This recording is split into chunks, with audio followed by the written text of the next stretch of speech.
Okay, we'll give it a couple more minutes and we'll get started because we do have a full agenda. And thank you, everybody, for jumping in this evening.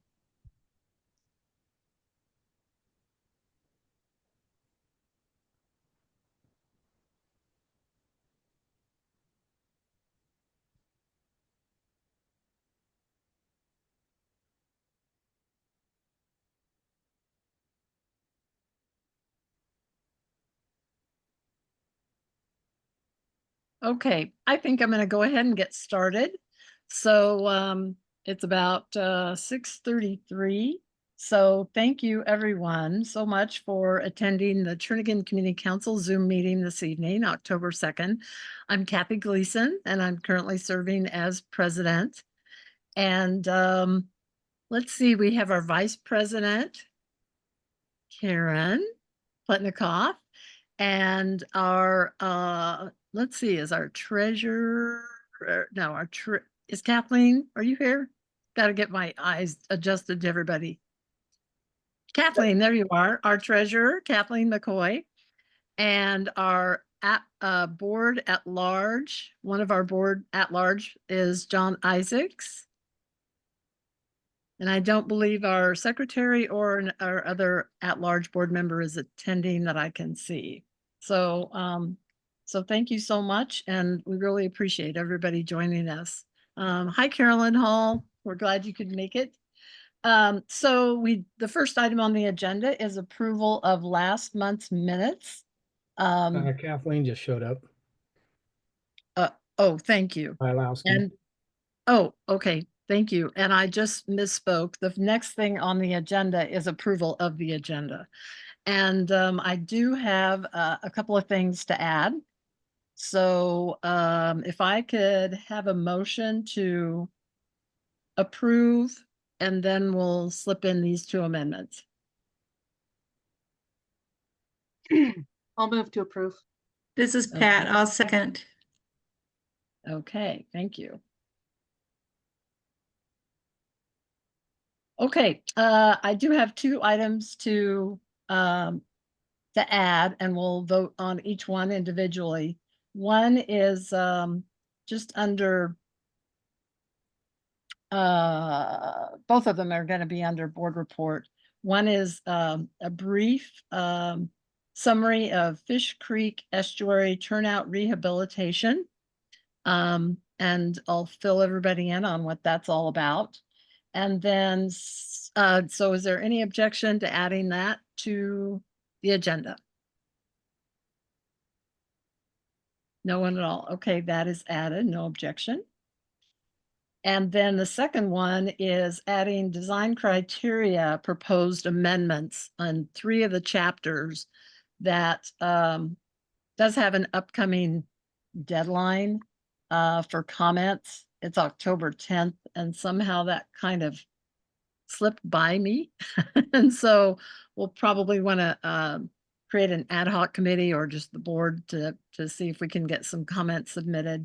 But is there any objection to adding design criteria proposed amendments under board report?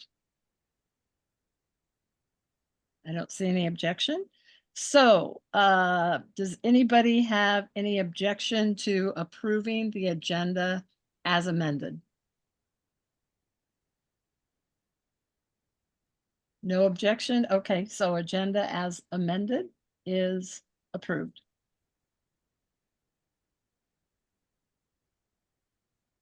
Okay, so the next item on the agenda is approval of our draft September 4th minutes. And our secretary, Chris Habich, always submits those, and they did go out with the agenda notice. So could I have a motion to approve those minutes, please? So moved. Dan Thank Gleason. you, Dan. And second? Second. Okay, thank you, John. And that's with the caveat of any minor things that may need adjusting. We can go ahead and do that before they're submitted to FCC, but overall, Chris does a great job. So is there any objection to approving the September 4th minutes? Okay, moving right along. Thank you. Okay, so now does anybody have any announcements that they would like to share with us? Brief announcements, and I know Kathleen, I had asked you if you want to talk a bit on what you had sent on focus on public safety, if you just want to give a brief overview on that.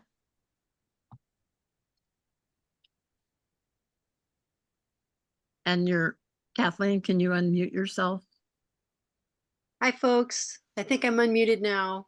Yes, you are. Received something by email today that I thought the rest of the council would be interested in. I had signed up for information on the Focus on Public Safety initiative, a task force to reimagine the Public Safety Commission.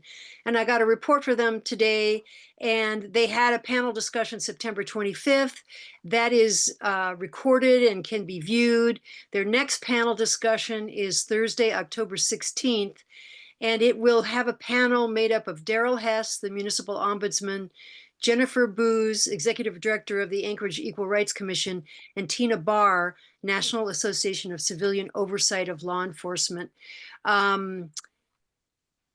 This is a meeting by teams at 10:30 in the morning to noontime on October 16th. There's a window for feedback, and then there's a public deliberation session at the Lusac Library Learning Commons November 13th from 10:30 to noon, and a final second facilitated deliberation on November 20th, again at the library. So this was an email I got just because I was trying to follow the task force, and I'll be happy to try to at least put the task force website into our communication channel there if other people are interested. But that's pretty much, they're trying to bring back the Public Safety Commission, but doing it with lots of engagement and discussion. So that's pretty much what I have, Kathy. Okay, thank you very much. So yeah, if you want to add the link, then if anybody's interested, they can get more information. You bet. On those dates that are coming up soon, quickly. So, and then I have an announcement. There is no People Mover bus service next Monday, October 6th, because it is Indigenous Peoples Day, a holiday for our state. And does anybody else have any announcements they would like to share? Kathy, this is Kathleen Belaski. Did I Yeah. miss what's new in Turnagain? That comes after announcements. Okay, I'm sorry. Okay, I'll wait. I Okay. don't have the agenda up, but I'll wait. Okay. Okay. Anybody have any announcements they'd like to share? Brief announcements. Okay, we'll move on to what's new in Turnagain. Kathleen. Thank you. I have a house on Barbara Street, and I may have missed something in one of the plans or one of the reports or proposed improvements. But just this past month, the speed limit on Barbara Street changed to 20 miles an hour. And underneath that, there's a green sign that says Neighborhood Greenway. And I mean, I think it's kind of logical given the foot and bike and everything traffic on the Barbara Street in the summertime, but I never heard a word about it. I don't know. I have two neighbors who also knew nothing about it. And the big bike signs are painted back on the street. Also, near the end of Barbara Street at the cul-de-sac, there's a sign that says dead end except for pedestrians and bikes. And I'm wondering if there's been any discussion or if there's any awareness of the proposed development on the alley that is 29th Street, I think, that right now, according to the sign, vehicles aren't permitted back there. And I was surprised to see that given the push J.J. Brooks has been, except for the past year and a half, I guess, to develop back there. So I'm wondering, did I miss something? Can anybody know anything about that? Well, I do know that the municipality had a few months ago, had come to our community council meeting and told us about 3 streets that fall within Turnagain boundaries, where they've got this greenway initiative, where they pick strategic roadways within neighborhoods to be, pedestrian, bike friendly, and they would do that signage on the pavement and so forth. Because Barbara Street is outside of Turnagain because it's on the east side of Fish Creek, and right there, Fish Creek divides Turnagain and Spenard. We weren't notified about that street and what may be going on that one in particular. So so that's just, I can't address kind of your specifics about why there's dead end and, things like that, because we haven't gotten any information about that. Okay, Well, I see Kathy? a couple of hands raised, so Okay. Amanda, I'll just go first with you and then do you have anything to share about that? And please unmute yourself. Yeah, not about that. Mine's just to give a what's new in Turnagain for the school. So you can just Okay, know what's good to say. Well, why don't we see if anybody has any information to share with regard to what Kathleen just brought up on Barbara Street and 29th. Marnie, did you have your hand raised? Can add a little bit to the story based on our planning for Forest Park Drive, which is that towards the end of the planning back in May, the Public Works said that they had some federal funds. It's a federal project to improve pedestrian and bicycle safety and reduce the size of streets. It's called dieting, road diets, and every time a bicycle path is indicated on the street, it automatically lowers the speed limit to 20 miles an hour. Now, why they wouldn't have contacted, what would that be, Spenard?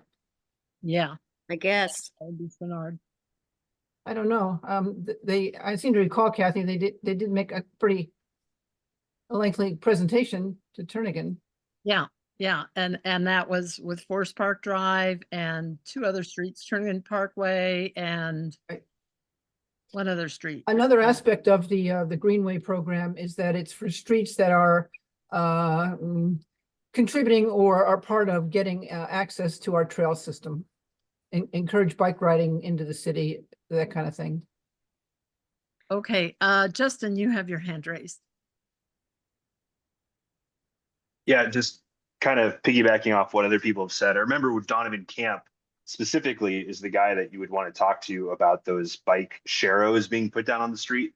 When he gave that presentation, I do recall him talking about Barbara Street and how it connected to the pedestrian bridge that crosses over Northern Lights. So, and correct me if I'm wrong, but is Barbara Street not also that northern half of the street is in the Turnagain Community Council zoning, isn't it? The southern portion of the street is not. Yes, the area that you were talking about, Kathleen, I don't think so, but yes, you're absolutely right, Justin. Part of Barbara Street is within Turnagain. Well, yeah, I'm Yeah, talking about the north part to say 32nd Street, which is where Barbara Street Park is. And I Yeah. believe that is in Turnagain. Yeah, And that street within Turnagain? specifically, that was something that was covered by Donovan Camp. Because I remember he showed a map of exactly where they were going to have these road diets or these sharrows be put down and encouraging these neighborhood greenways to go in. And that's Donovan Camp. Once again, he's the pedestrian safety coordinator for the municipality. So he'd be who you'd talk to about that. If Well, you had questions. I'm not necessarily against it. I just was surprised to see the dead end and nothing except pedestrians and bikes allowed in this Gotcha. area that is up for development. Gotcha. That's all I was going to add.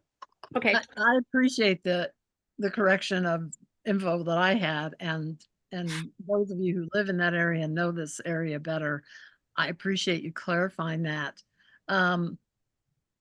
Yeah, you'd think neighbors would have been notified but maybe just through council is all they felt like was necessary, and then they went ahead and did what they did over the summer and fall. So I would say contact the Muni and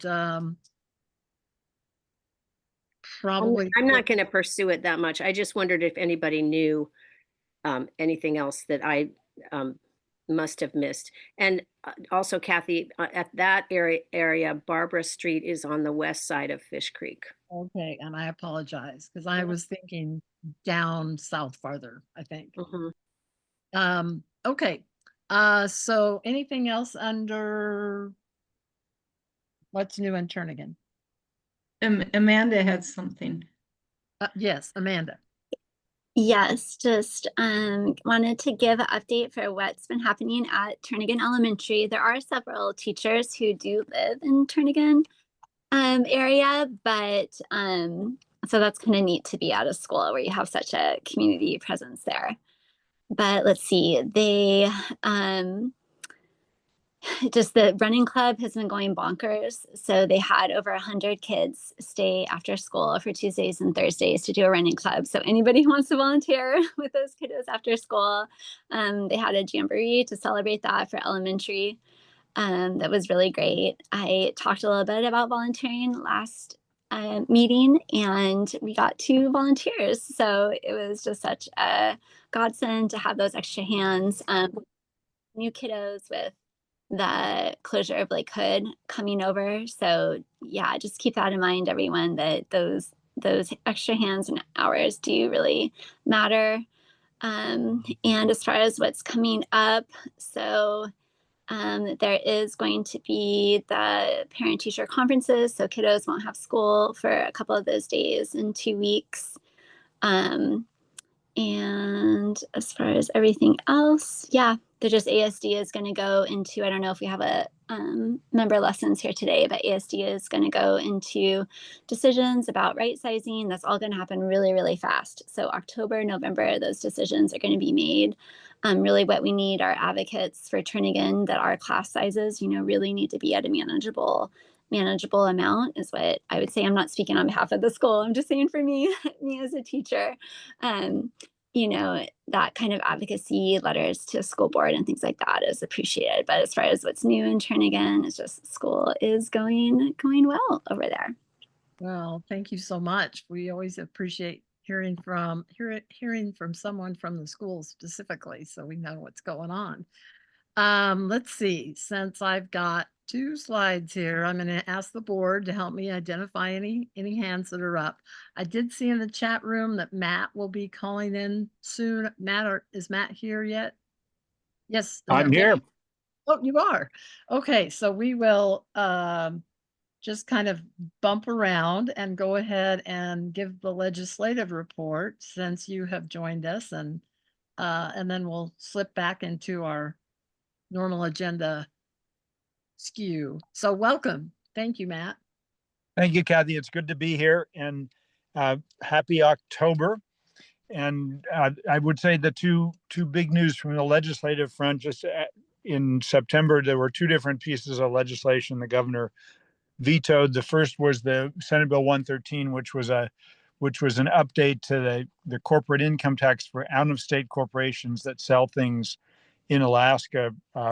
In the old days, the way it was structured and is still structured after the veto, you had to have employees in the state and you had to have rent or own land in the state in addition to selling goods in the state. And so the change in Senate Bill 113 was to modify that tax to be more connected to modern days, when you may have some companies like Amazon today that actually do have a building in the state and trucks and employees, but a lot of other companies that people buy folks from on the internet that have no presence in the state, and they just get here through UPS and USPS and FedEx. And this was an effort to try to modernize the tax landscape so that we were essentially doing our share to get our share of those taxes compared to other states, and that the out-of-state corporations were contributing to the economy. That passed in both the House and the Senate with a pretty good margin, but the governor vetoed it. And then the other legislation was one that my office had sponsored, which was renewing the Architects, Engineers, Landscape Surveyors Board to add registered interior designers and some other features to actually make that board work more efficiently and reduce some of the costs for construction in Alaska.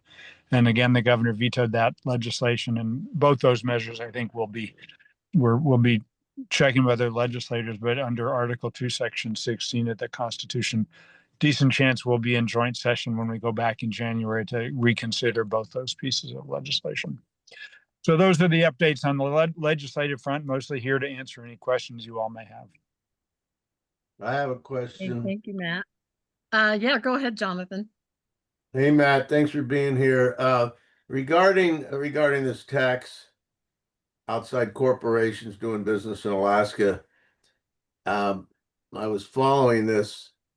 It appeared to me, at least, that this was a bipartisan agreement for the most part by the legislature, excluding the administrative branch. Is it something that you could foresee an override? Well, I think it'll be something we'll be looking at, and there'll be discussions within the legislature, because there's two different, depending on the kind of bill, either it's 40 votes to override or 45. This is one of the bills that would be 40 votes to override, and it passed with 42 votes total. So if in fact people stay with the votes they did on passing the legislation, there are the votes to override. So I'm not sure how this would work, but what are we talking about after the first of the year? This can come up again, and I mean, it is an issue. There's not really any negative to having outside corporations pay taxes into the Alaska capital budget, as it were. Right. The only negative might be that, if you buy a book from Amazon or clothes from Nordstrom's, whoever it would be, that they could end up raising the price by whatever percent, who knows. But overall, this is a significant amount of revenue that the state could derive, correct? That's correct. And what happened with the vetoes that occurred in the early part of the summer, the way the Constitution is written, when the legislature comes back into session, whether it be special session or regular session, the next time it comes back into session, then we're expected to take up reconsideration of those pieces of legislation that were vetoed in the first 5 days. And so this summer, when we met in special session, the first day we met in joint session and took up veto overrides of legislation that he had vetoed, including those education vetoes that we did override. And these two bills, both the interior design bill and the internet corporate tax bill, both those were transmitted to the governor after special session. So the next time we meet in the legislature meets would be January, unless, of course, the governor calls us back for another special session. That seems unlikely at this point. It hasn't indicated he wants to call another special session. So we take up that reconsideration when we come back together in January. Very good. Okay, I appreciate the explanation, and I'm going to look forward to seeing this come up again. And help me here. Jonathan, if we could see if anybody else has any questions for Matt, so we can. Sure, go ahead. Thank you, Jonathan. Does anybody else have any questions for Matt? Let's get to slide 1. And Amanda.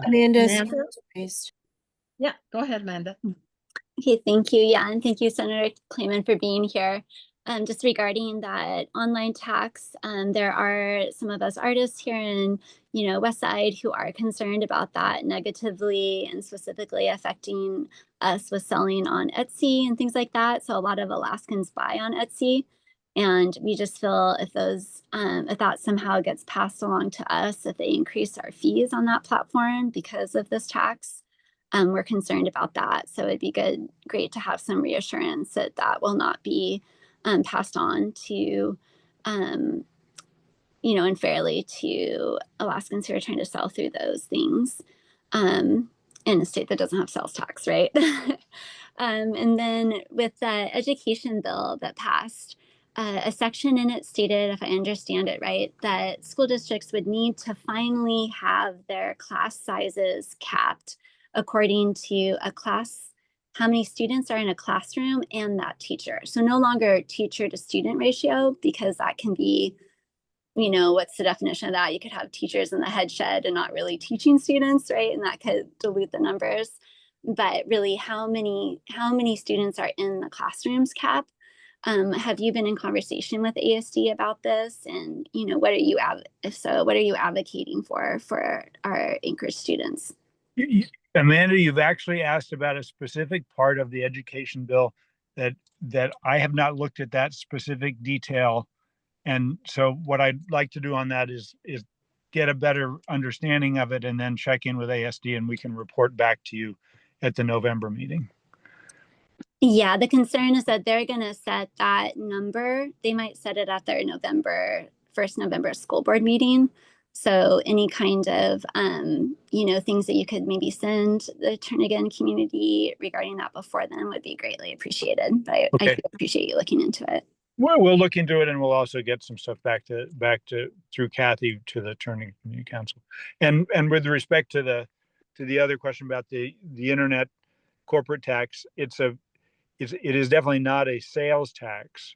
And so to the extent we're certainly aware of that potential that companies that are selling Alaskans goods on their internet site that could have impact, but it's especially a big group like Etsy, they're in all 50 states. And what happens with these is that when the different states change their structure, it doesn't automatically change it at a certain percentage in any given state. What happens is it gets done amongst all the states that are saying that these out-of-state corporations and no presence in the state, that they're collecting some corporate tax from them, that becomes in the mix with the other states too. So it's part of how do we try to be on the same playing field with the other 50 states in terms of how corporate taxes are assessed. Okay, great. And we also have Representative Carolyn Hall with us. Welcome, Carolyn. Hello, everybody. Can you see me, hear me? Okay, I imagine that you can. Yes. Thank you for the opportunity to present to everybody here. Piggybacking on what Senator Clayman shared, I just wanted to give a couple updates about some office priorities that we have, which include we're looking at ways in which we can help fire department dispatchers to be reclassified from clerical workers to being classified as first responders. For whatever reason, many, many years ago, they have been classified at the federal level and subsequently the state level as clerical workers, when truly they really are first responders. And so they are prohibited from accessing certain benefits and rights that their fellow first responders are able to access. And so we're trying to look into the ways in which we can help right that injustice. One of the other office priorities that we have is paid parental leave. House Bill 193 is something that we've been working on this last session and continuing to work on now, which would basically update the unemployment insurance benefits that have not been touched since 2009 to make that more equal with today's current payout benefits, but then also through that mechanism creating a paid parental leave, and I anticipate at some point this fall and winter requesting the Turnagain Community Council to add a specific presentation for our office to present that to you all in fine detail. Another project that I've been working on that I feel very strongly about and is part of the reason why I decided to run for office is having to do with our state's structural deficit with when it comes to our fiscal ups and downs that we have been experiencing for the last 40 plus years, and what we can do to hopefully finally calm that mechanism and create some stability in our economy and for our businesses and for our state employees and everybody in general. So I anticipate having more to share regarding that early next year, and I'm happy to give a presentation on that as well. And the big thing that has been a focus of mine this last week has to do with the controversy having to do with Homer News, the Homer newspaper, and how the parent company of that newspaper handled a request for edits on a story having to do with a vigil for Mr. Kirk, who was murdered last month. And so there's been a lot of concern as far as the transparency and the journalism integrity of that ownership group and how they handled the concern that was brought to their attention regarding the reporting of one of their journalists. And so I sent a letter to the ownership group yesterday, sharing my concern, deep concern, frankly, for the way that they handled the editing of the article. And it's, to be clear, I am not, I guess what I'm trying to say is, my concern lies within the transparency in which the ownership group actually responded to the concern from one of my fellow legislators. And so that's been kind of brewing in the background. It's been reported on by multiple news organizations, and it's something, especially with my background being a former journalist, is something that I've been following closely and anticipate additional public comment coming forth. But other than that, I'll leave the rest of my time to help answer any questions or provide additional commentary as necessary. Thank you for the opportunity. Well, thank you, Carolyn. Does anybody have any quick questions for Carolyn before we move on with our agenda? You can help me look for hands. I don't see any, Carolyn. Oh, I think Amanda has her hand Oh, raised. excuse me. Amanda, go ahead. Yeah, thank you so much for those updates. For today being the day that a lot of people get their PFDs, and with your concerns about the structural deficits, just quickly, once again, my concern is that those low-income families, those families that are saving for college, did see a 75% reduction in their statutory PFD. So what is your feelings as far as supporting that? I believe that you voted for that, and just where you see now that that day has actually come, what kind of things do you see going forward with that?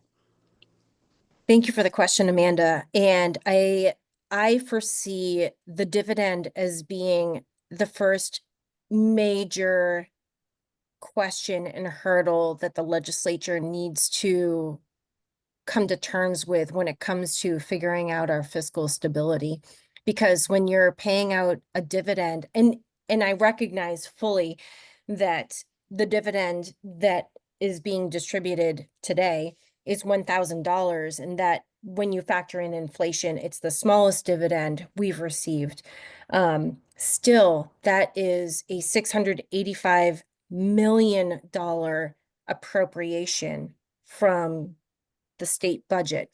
And when you compare that to the capital budget of this year, which is approximately $165 million, I mean, I feel like that says a lot when it comes to money that is going into the personal pockets of Alaskans who qualify for the dividend versus funding that goes towards fixing our schools and fixing the roofs and fixing, all of the issues that we've been hearing about from the reporting when it comes to our rural infrastructure, fixing the potholes in our streets, ensuring that we have adequate public safety resources in place.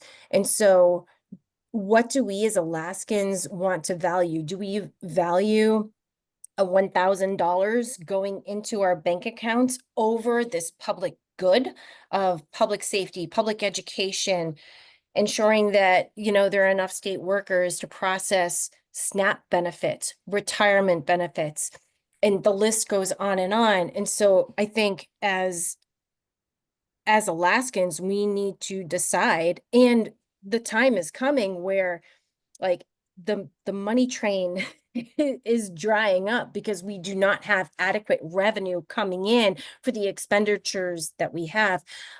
What do we value? Do we value giving a check once a year to every Alaskan? Or do we value actually investing in ourselves to ensure that people are getting the public services that they need, want, and desire?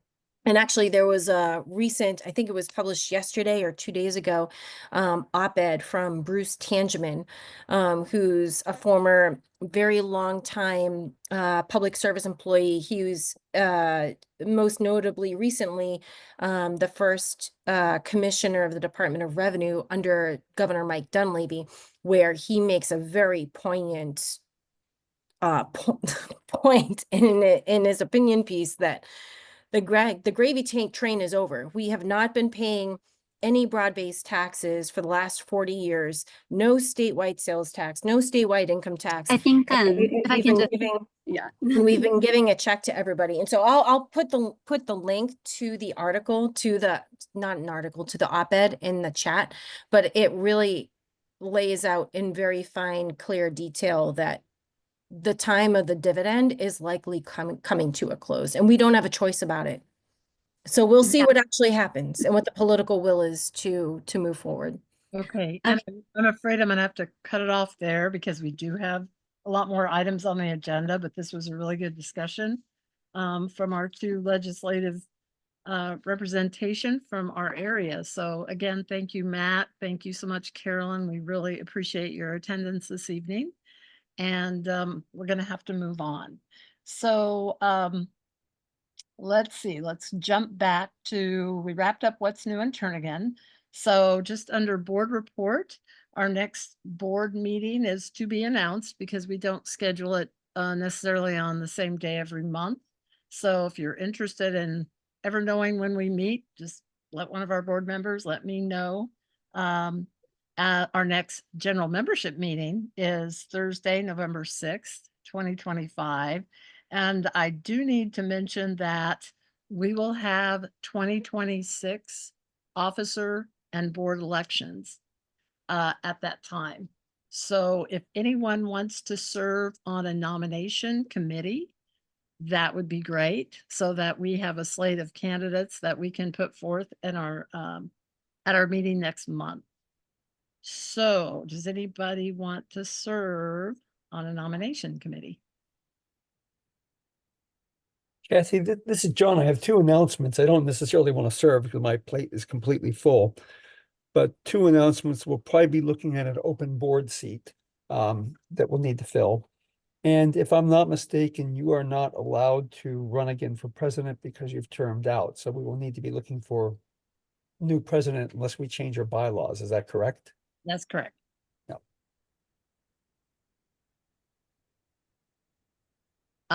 So the board can, sorry, the board can serve as a nomination committee if no one else, if a handful of people don't want to step forward. Pat, did you have something to say?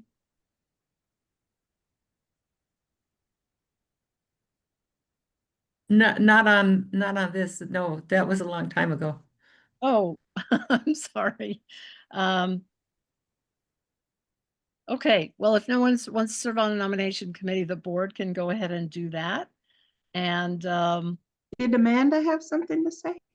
Oh, I'm not, yes, just Amanda? wondering what it involves. If you could just give a brief description, and then maybe that will help us understand what's involved. Yeah, we don't have a lot of time, so we could talk offline, but certainly our board is busy because we handle a lot of stuff in between the general membership meetings. We have a lot going on in our area. I'm always amazed. Just when I thought this evening's agenda would be fairly light, and then you end up looking to see how packed it is, and that's typical for our monthly meetings. So we do a lot of work outside of our general membership meetings, and each position has its own responsibilities that they cover, but working together as a group. And so there's president, vice president, secretary, treasurer. Those are the office positions, and then we have 2 at-large board positions. So I think we'll have to leave it at that. And if you have any questions, Amanda, don't hesitate to contact me or anyone else on the board if you want more information. Okay. Okay. So board will serve as a nomination committee.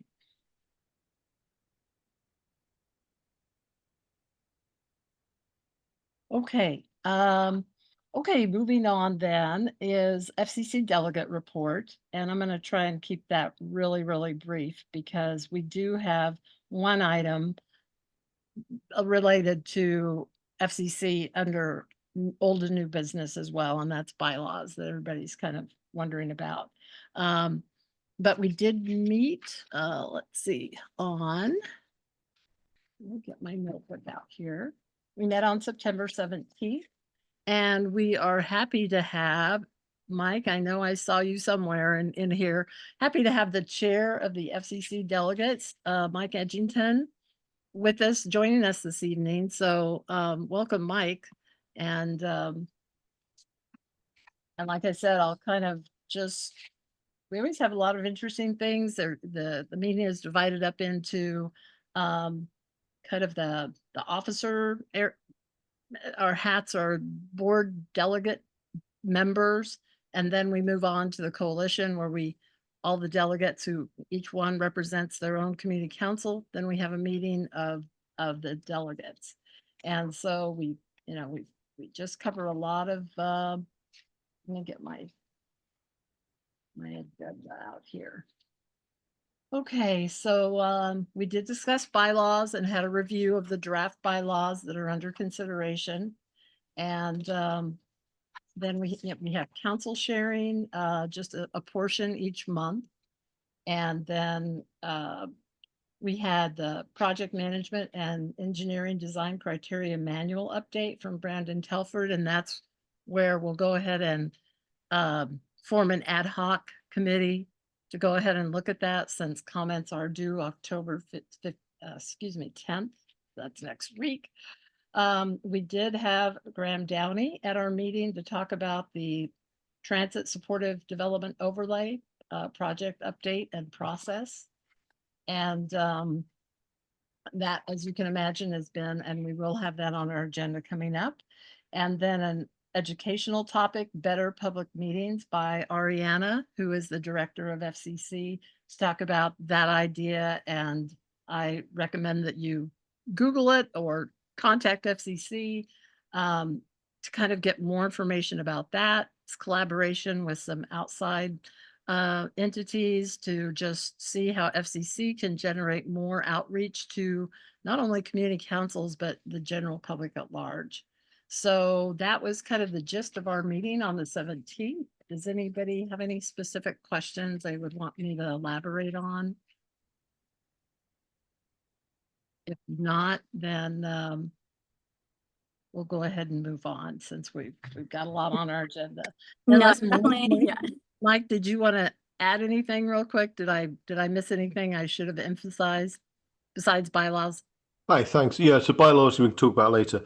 The Better Public Meetings is actually a bit broader than just community councils. It's meant to also look at engagement and how how public engagement works at the municipal level as well. Community councils are a very important part of that process, but it's meant to be a broader discussion. Now, I know some assembly members want to narrow it back down to community councils, but the original intent of the Better Public Meetings is to look at decision-making bodies as well. So we're still hopefully going to get the original proposal. Yeah, the outside organization is the National Civics League, which has done some pilot studies in other communities, and they were very taken by how Anchorage has such an active and involved community council structure, which is unlike most communities and most large cities and municipalities around the country. Okay, thank you so much, Mike. Very eloquently summarized. So it's a big deal. But so somebody asked if there could be a board report now. Let's see. Yes, I am bouncing around a bit. Okay, so why don't we exit FCC, or excuse me, the board report, and we'll jump over to Kelly and let you have the floor. Thank you, Kelly. Just a point of order, I just have one question on the FCC meeting. Oh, go ahead. Thank you. So I just was in reviewing the minutes from last time and just some previous meetings. I don't remember the bylaw changes being brought up. I could have missed something, but just Mike and Kathy, can you maybe just clue us into how many of the previous FCC meetings where those bylaws had been discussed and bringing them up in the Turnagain Community Council meeting? Okay, we're gonna discuss bylaws under old and new business, so I'd prefer to just keep it there. Okay, yeah. I appreciate it. And so, so Kelly, if you'd like to provide us a brief school board report, I would appreciate it. Great. Well, hi, everyone. Thank you for having me back. And again, thank you for having this available on Zoom. It makes life significantly more convenient to attend all of these community council meetings. To catch you guys up to speed, I spoke with you last at the beginning of September. Since then, it was a very busy month in ASD, certainly lots of great things happening among our students. Really fun to go into schools, see great teaching in action. And I also had a great time visiting the career fair at the Denina Center just last week. There was something like 110 local businesses and organizations with their staff members on hand to just talk to freshmen across ASD about different career fields, to introduce them to jobs that are available and sort of nudge them into really engaging with their schoolwork over the rest of their educational journey. Also last week, we had our 3 board committees met. We have our finance, our governance, and our communications committee. And then we had a joint meeting with the Anchorage Assembly. And a lot of the joint meeting with the Assembly was brought up originally the day before in that finance committee. So I'm going to put a slide deck in the chat in just a second. But at a very high level, we reviewed kind of where we are for this current fiscal year and where we're seeing the lay of the land for the forthcoming 2026-2027 school year, or what we call FY27. And in short, right now, the administration is projecting about a $75 million structural deficit for FY27. Again, we have to balance a budget at the end of February 2026 for that 26-27 school year. So we are, doing that backwards planning now.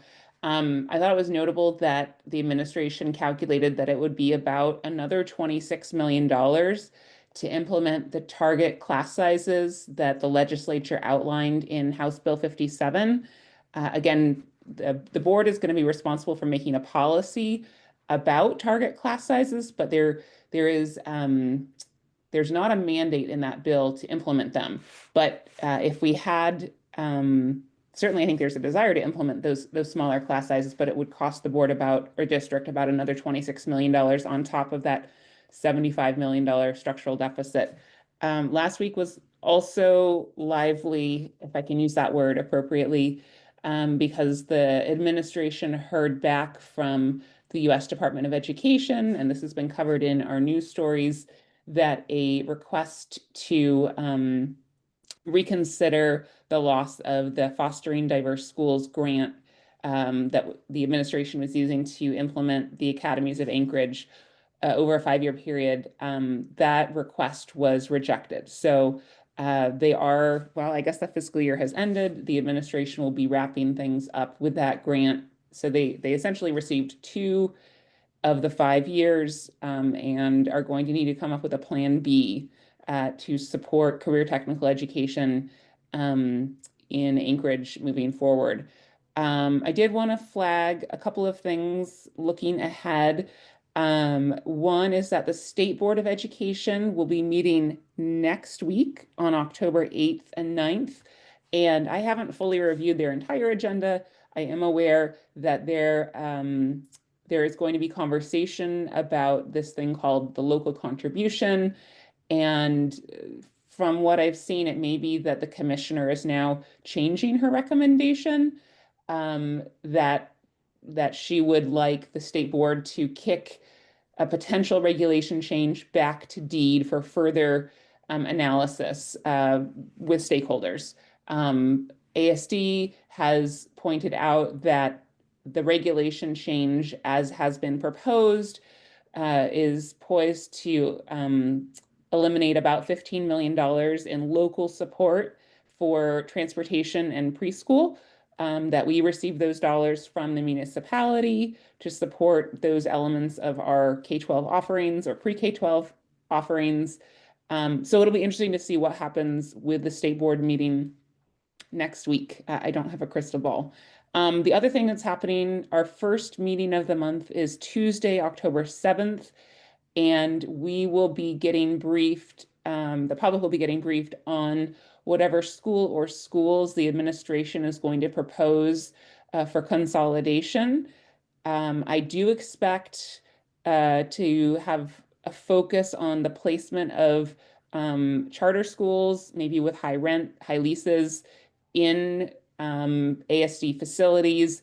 And I think we're also going to hear a lot about increasing or co-locating childcare facilities within childcare opportunities within ASD facilities. So I have not been briefed. We just had part of a work session at our last meeting kind of outlining the timeline. So October 7th, we're going to hear more, and the board will be expected to vote on that recommendation at its second meeting in November. So about a 6-week time frame from introduction to vote. And of course, there will be opportunities for public comment. And then we will continue to do our outcome monitoring and have conversations with critical stakeholders and listen to the community in the meantime. So that's what I've got for you. I don't know if you have time for questions or Okay, let me put that in the chat. maybe 2 brief questions. So I have a see question, Jonathan, Kathy. go ahead. Just very briefly, Kelly, thank you. I was very concerned by this pulling of funding for occupational, for kids that want to become plumbers, engineers, whatever the vocations as compared to academia. I'd certainly like to see more plumbers in Anchorage, Alaska, and electricians. However, what I'm unclear on, and you have a succinct answer to the Anchorage School District, what percent of the funds that the school district spends or is allocated goes to directly teaching kids the trades? And I'm not talking necessarily about counselors, because what I've read is that there's a certain amount of counselors that get paid, guidance counselors, whatever. But I'm talking about real teaching or guiding them, whatever it would be, to becoming a vocational excellence compared to classic academia. What percent of our school budget goes to that end? If you know. I don't know. What I can say is, number one, I don't know. I can get back to you with that figure after I ask our CFO. what I've learned from learning more about this grant termination is that we have about 50 career technical education teachers, so that's CTE, across the gamut, all of the various trades and career technical education offerings. This particular grant was supporting an expansion. So we are not eliminating career technical education in Anchorage. I hope that is, I hope I can make that clear. That's very We good. Yes, What's that? very good. Okay. That's So, but we are going to use a little bit of the funding that we have received from the legislature, from the state, to maintain the salaries for 6 of those career technical education teachers who that grant was supposed to pay for the rest of this year. Does that help? So we're going to kind of fill in the gap with some of the funds from the legislature. it helps a lot, but Okay. I'd for one still like to know what percentage Yep, I of got the it. budget would does go to teaching kids, and I don't know what that means. Do they actually study HVAC and electrical work in high school or whatever it is before they go into, let's say, AvTech, Okay, the Jonathan? actual college? Thank you Oh, very much. Yeah, thank you Okay. so much, Jonathan. I'll come back next month with that, or you can Thanks. email me individually and I can follow up with you. Thank you. Yeah, thank you, Jonathan, and thank you again, Kelly, for giving us a school board report. Thanks for all your hard work on that end of things. Okay, so we're gonna go back to board report. If anybody's trying to, do whack-a-mole on this agenda, here we go. So, provided, delegate report, and just FYI, so last month we did, approve, comments to the AMATS Minnesota Drive INL, street corridor plan. And so, that was submitted. And, there's an advisory committee meeting on that on October 15th that I will be attending to see what the reaction is from other members of the group as far as opposing roundabouts at Minnesota and Northern Lights and Minnesota and Benson, and not removing the access to the Romig campus from Minnesota Drive. So I'll report on that after, at our November meeting. And FYI, as happens every year, the Heritage Land Bank this year for next year, 2026 program and 5-year management plan has been released, and we got notice of that. Comments are due November 16th, and the HLB Advisory Committee will be having a public hearing on the draft plan on December 18th. I typically take the lead on identifying things within that plan and put comments together. So we'll have that in front of us to approve at our November 6th meeting, I believe. Okay, an Anchorage recreational trails plan, just the vision, goals, and objectives have been finalized, and we're still waiting for the next steps on moving forward with that plan. And then the 2 items that we added under board report is Fish Creek Estuary turnout rehabilitation along the coastal trail. And that will be officially on our November agenda. But I did have a Teams meeting with a couple of people from HUD Alaska. And just FYI, very briefly, and Karen, I don't know if you can share the graphic that was provided to me yesterday, a conceptual site plan. And this is where, if you're on the coastal trail and you're going west across the bridge over Fish Creek by the estuary, there's a turnout where there's about 3 benches and a kiosk that acknowledges donors of who submitted donations when it was privately owned by Wally Hickle, and Great Land Trust bought it through donations and then transferred it over to the municipality of Anchorage for parkland. And So the conceptual plan to kind of upgrade that area it's a collaborated effort of Anchorage Park Foundation, the Parks Department, the indigenous group it's putting indigenous placeholders in various areas around town, and one is proposed at that turnout. And I kind of jumped in and said, I think Turnagain Community Council should be part of that effort.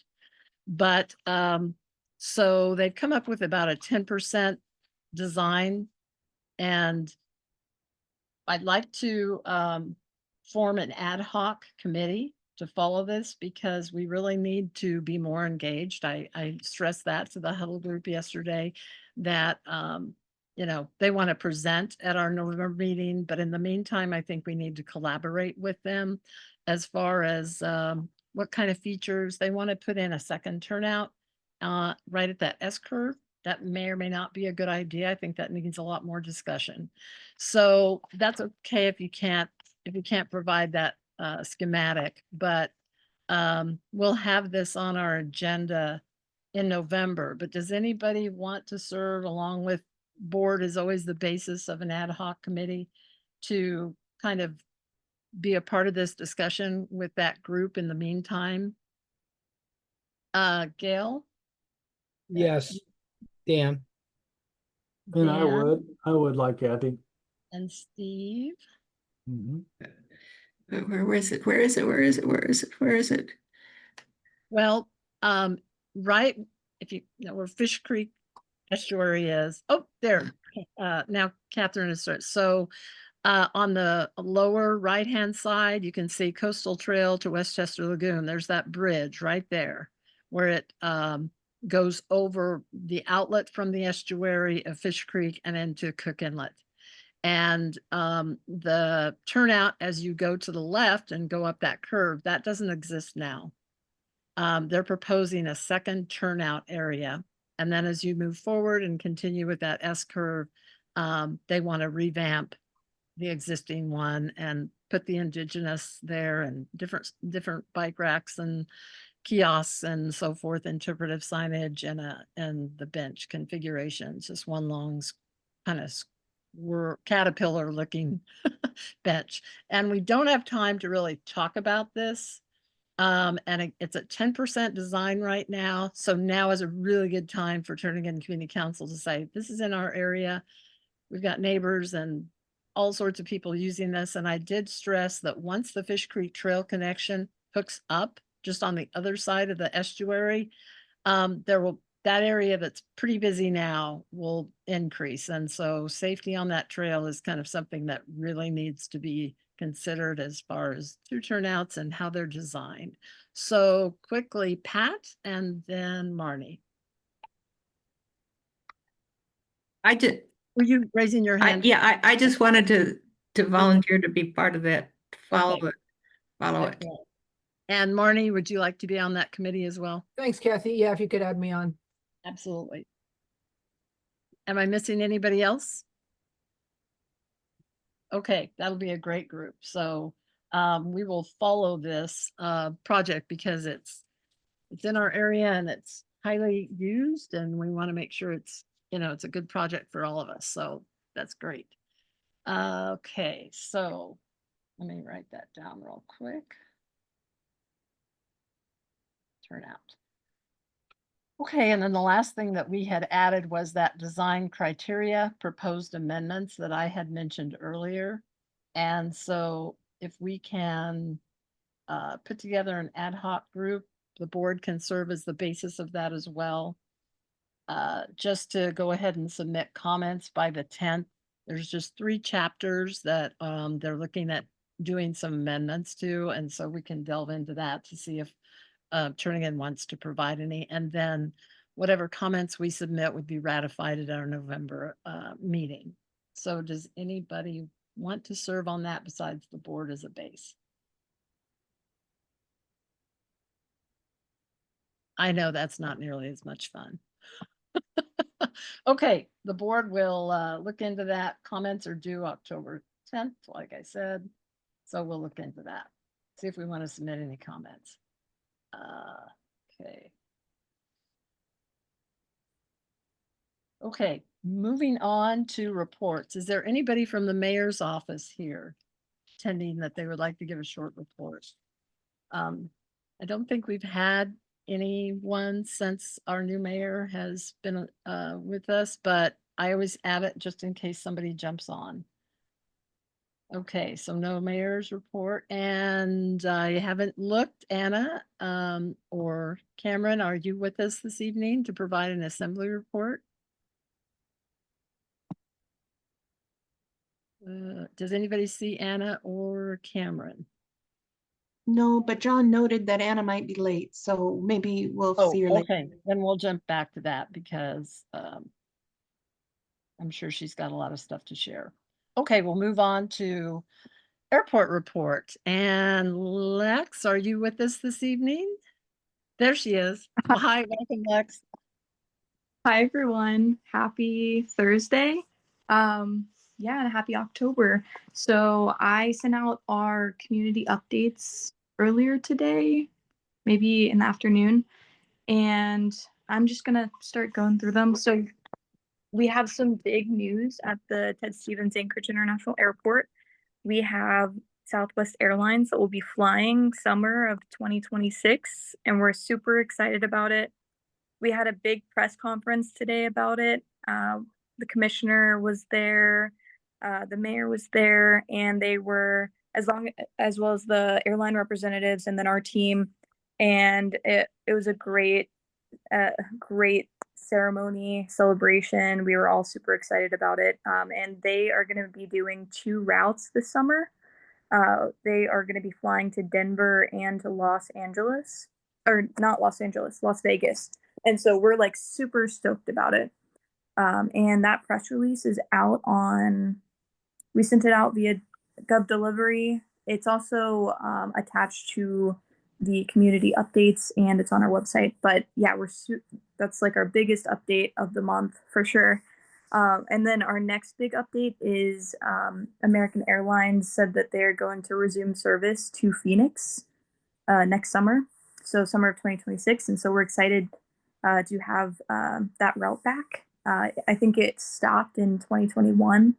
And so that'll give, Alaskans another opportunity to fly other places in the lower 48.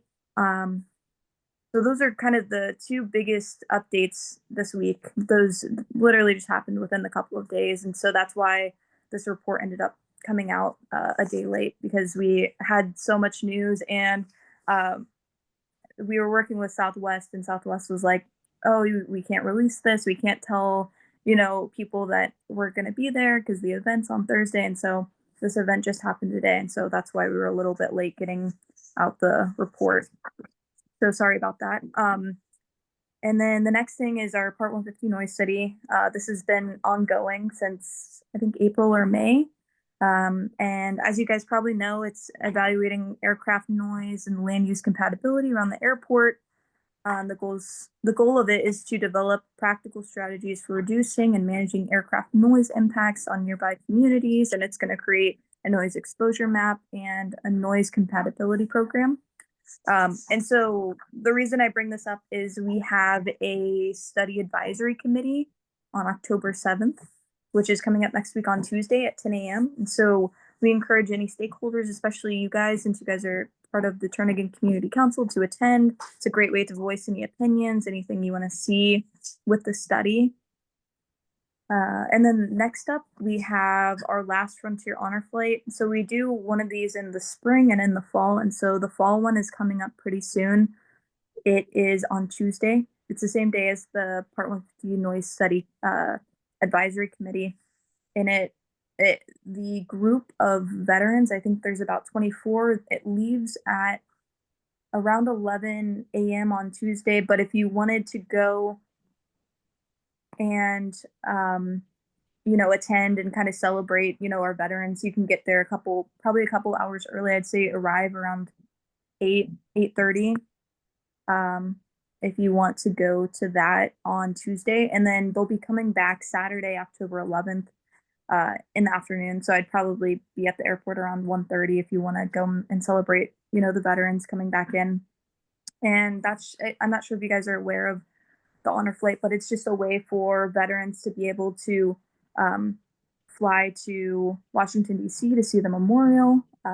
So it's a very, heartfelt way to, recognize their service. And so it's something we do every year. So if you're interested in joining in on that, we would love to have you guys.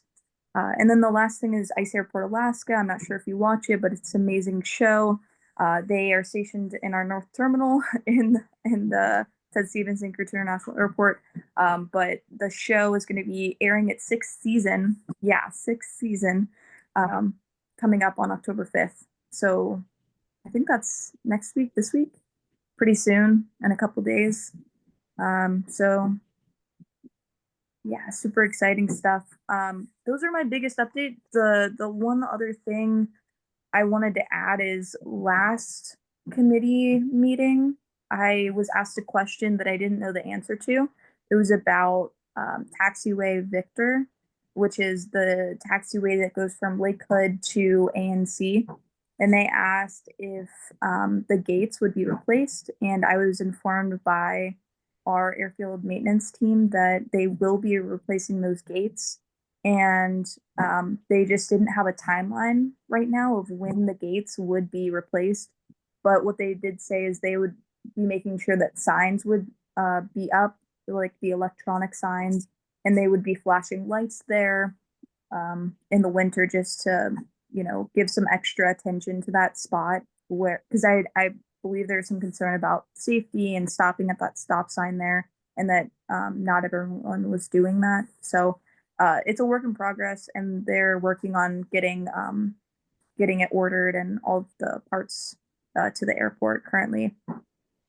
But those are my biggest updates. And I saw some questions in the chat, but if anyone has any questions, I'd love to answer. Okay, who's got their hands raised? Who would like to ask questions of Lex? This is Anybody? Pat. Oh, Pat, go ahead. I was wondering about the FAA study on the relooking at the entire flight patterns of all of the flight, all three or four landing fields here in Anchorage, and when will that start? And what's the goal? What might happen? Do you know? Is that referring to like the zones, the flying zones? Yes, yes. I'm not completely sure when that's starting, but I've heard of this. Yeah, I read something. I'm not sure where I read it even. It was caught my eye. So okay, I'll just keep an eye out for it. Yeah, and that's not something I've heard a lot about, but it's been brought up a couple of times. And I think it's because a lot of people who fly smaller planes, I think, would be more impacted.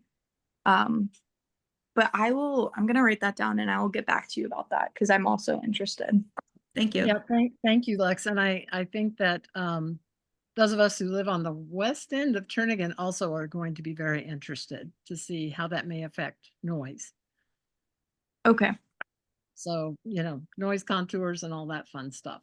So, so thank you. Anybody else have any question for Lex? Quick now, question. Yeah, go ahead. Okay. It's Mike Edgington here. Yeah, you mentioned the noise study at Ted Stevens. So I wondered if is there kind of any guidance on a minimum distance between like turbine operations and residential housing? How would I find out more about that? Okay. I'm not sure if there's a minimum distance between houses and where the aircraft like engines would be starting up. I've actually never heard of that before. I assume that airports are just built to have a safe distance, but I would say that's something that I would have to also get back to you about. But I know one thing that might be helpful is we do have a Part 150 noise study website. And so if you just look up ANC Part 150 noise study, we have a kind of a contractor who's doing the study, and they have a timeline. They have a bunch of like FAQs. And so that might be a way to kind of answer some of the questions you have regarding the Part 150 noise study. The answer Thank you. there. But yeah, I'm gonna write that question down too. And if you are interested, I would recommend coming to our Part 150 Noise City. That's definitely a question that one of our experts would be able to answer for you. Thank you very much. Yeah, absolutely. Appreciate it. I can, as a long time, living near the airport person and community council, we've been actively involved for decades with regard to airports, the ANC and Lake Hood noise. There is no required distance between airport development and outside of their boundaries.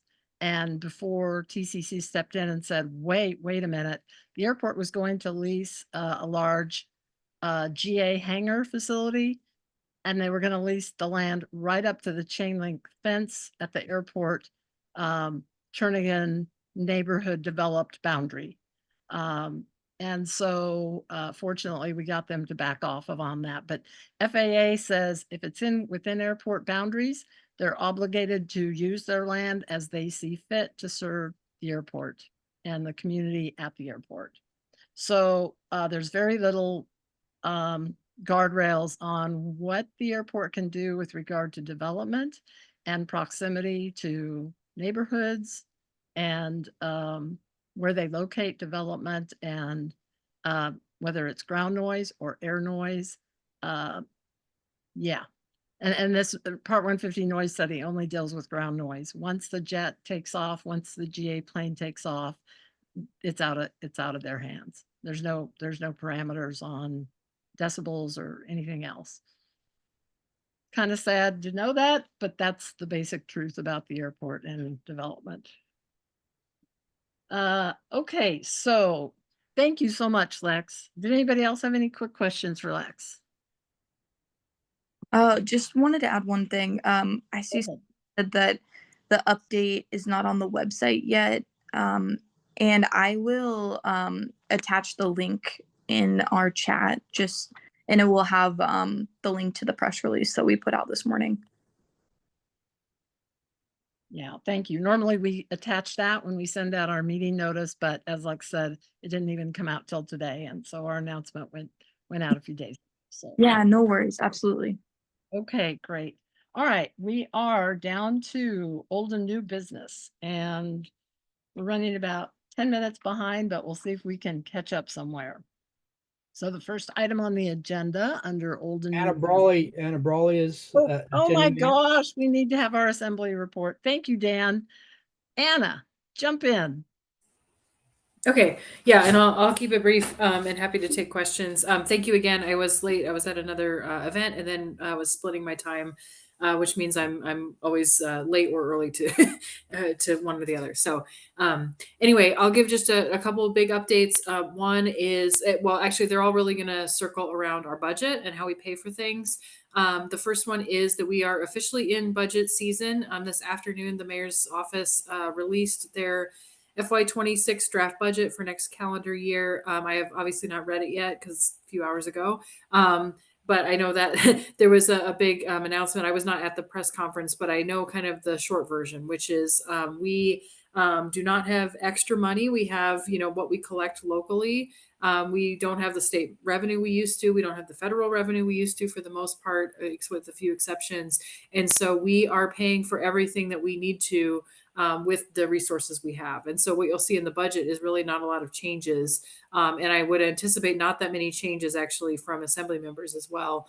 Currently the budget is $175,000 under the tax cap, which is probably about a position and a half of people just for scale, full-time positions, including their health benefits. So we're really not talking about a lot of kind of room for amendments or changes other than changing by cutting something and to fund something else. So anyway, all that to say, you are probably familiar with the budget process, but we have work sessions coming up to get briefed on the choices that were made, what is in the budget. And of course, 2 public hearings on October 21st and November 7th. You can always email the assembly and then, so I'm sorry, not November 7th, it would be November 4th. You can email the assembly and participate in the process. But really that's the punchline, is that we are looking at essentially a large bill of deferred maintenance and lots of needs for services and just challenges and how we get there. So this is not a new story, but I think after the last few years and a lot of federal relief money that came through during the pandemic, all of that pretty much has been spent. And so we are back to the kind of status quo of 2019. So anyway, so we have all the challenges that we did back then, plus a lot more, and things are more expensive. So, so that leads into my next item, which is really myself and member Baldwin Day, and speaking with the mayor's office, also have really started asking and thinking about how to ask this on a big scale, which is, what is the public willing to pay for? And so not saying, here's a proposal for you guys to respond to, but really voters decide what we tax. They decide what goes in our charter.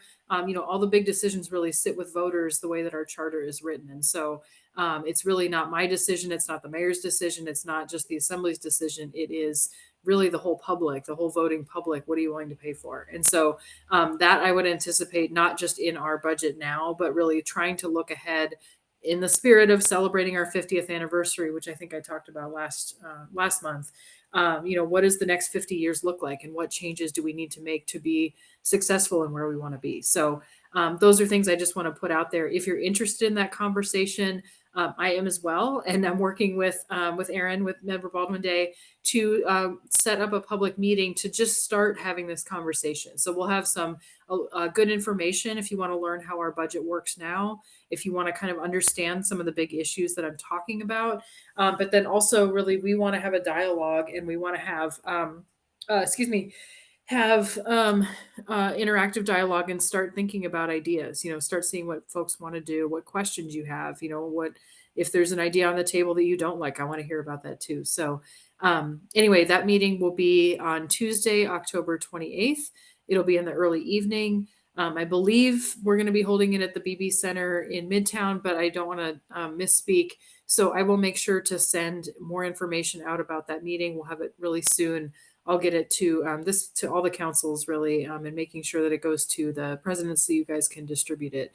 So it's not the first or only, well, it's not the first time we'll have budget conversations, and it won't be the only one, but I think we're trying to really start what is a big kind of messy conversation, but hopefully one that we can help the community as a whole make some decisions about our future.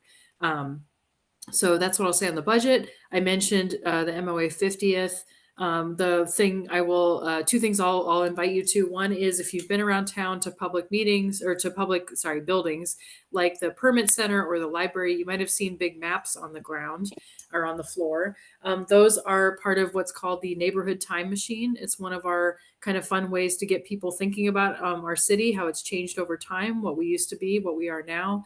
And so there's those maps around from different eras, different parts of town. I saw one today actually at the Permit Center. It's got a big picture of Midtown, or the map of Midtown. And it really makes you think about kind of what, how much has changed. For folks who've lived here a long time, you can think about, this used to be that, or that used to be a field, or, I hear a lot of these kind of stories, but even there's been change in not that many years ago. So check those out. That's part of our MOA 50th. And then I think I shared this before, on Friday, November 7th at the Anchorage Museum. It's part of First Friday, but we're going to have a big celebration for the Muni 50th. So we'll have, folks like former mayors and assembly members and school board come through, lots of community folks, lots of dignitaries. We'll have one of our local historians, David Reamer, giving a talk at the museum. And there's going to be really cool exhibits on historical maps, indigenous place names, kind of a lot of pieces of our city's history. So I really encourage that. Come check it out. It's free. It's at the museum on First Friday. So that'll be a lot of fun. And then lastly, I'm going to run through a very helpful list of project updates, because that is something that I always forget to give you guys. But I have some kind of updates on capital projects, things that we've approved in the past on our bonds, and just things that I know people are tracking. So I'll pick out a few examples. One is, I know there's concern about erosion along the coastal trail at the bluffs over in Kincaid, and I guess the soccer fields also are experiencing this. So the city's aware of that, is taking steps to stabilize those sites. We know it's a big issue, so stabilization by itself is not going to be enough just to address it long term, but just to say that is being worked on.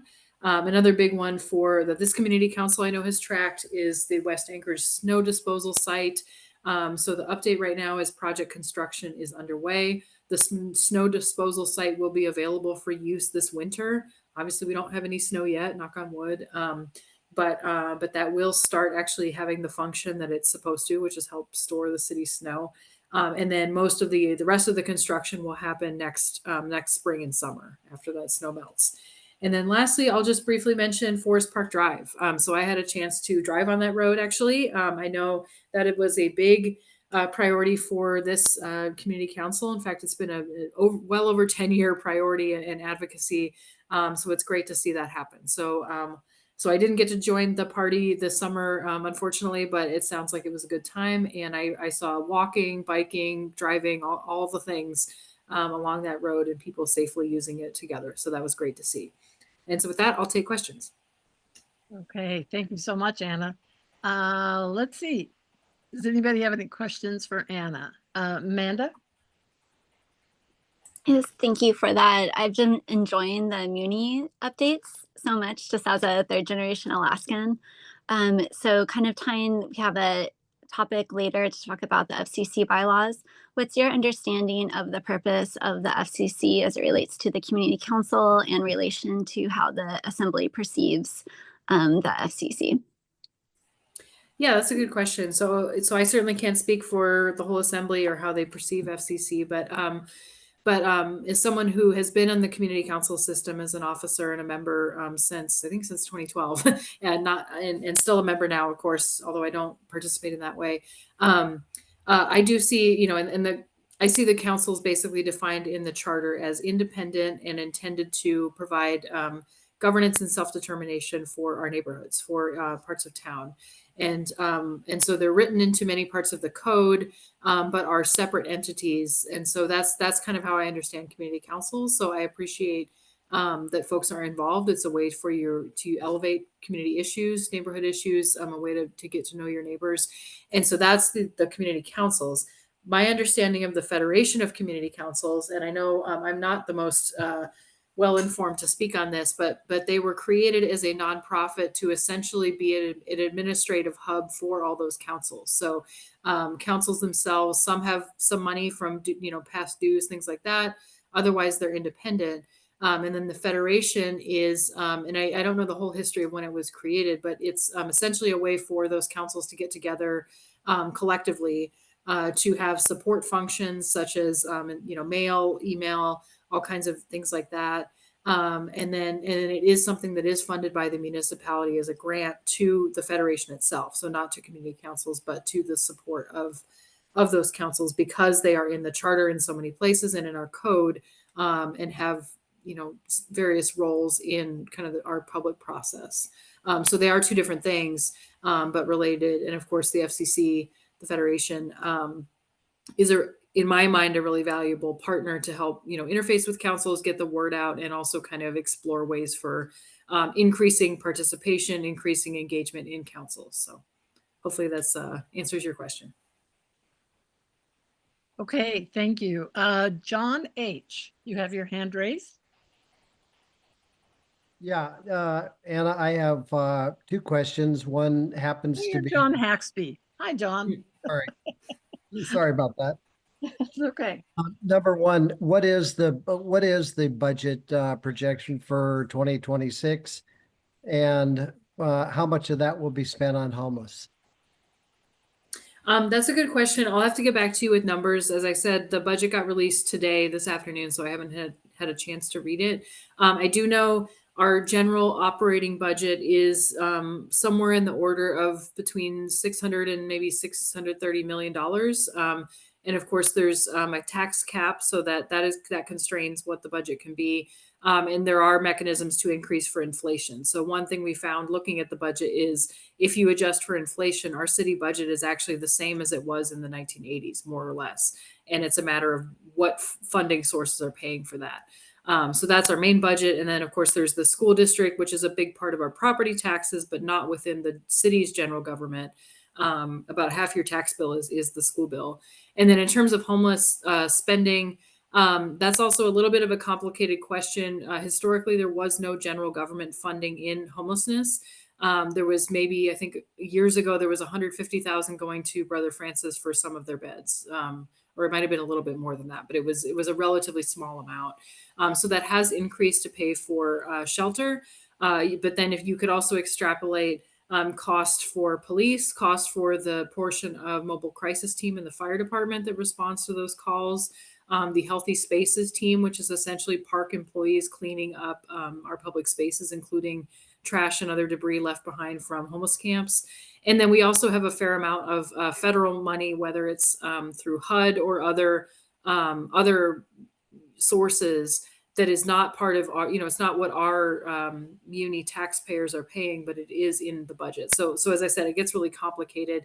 There is a spreadsheet on our Assembly website that shows essentially every expenditure toward broadly toward homelessness, whether it is homeless response, prevention, paying rent relief during COVID so that folks did not get evicted and became homeless. So anyway, so it's hard to give one number because there's really a lot of pieces to it. And it's a matter of whether you're asking, is it local money or is it federal money that is being used for that local purpose? What was it for 2025? Again, I'd have to look it up because there's the general government number, there's alcohol tax, there's many pieces to it. So I don't have kind of what one number is. And again, some of it is federal grants. But I can get back to you on that. Okay, I'd like to know those numbers. Okay, let's see. Anybody else have any questions for Anna real quick before we move on to old and new business? John, if you want to take your hand down, that would be great.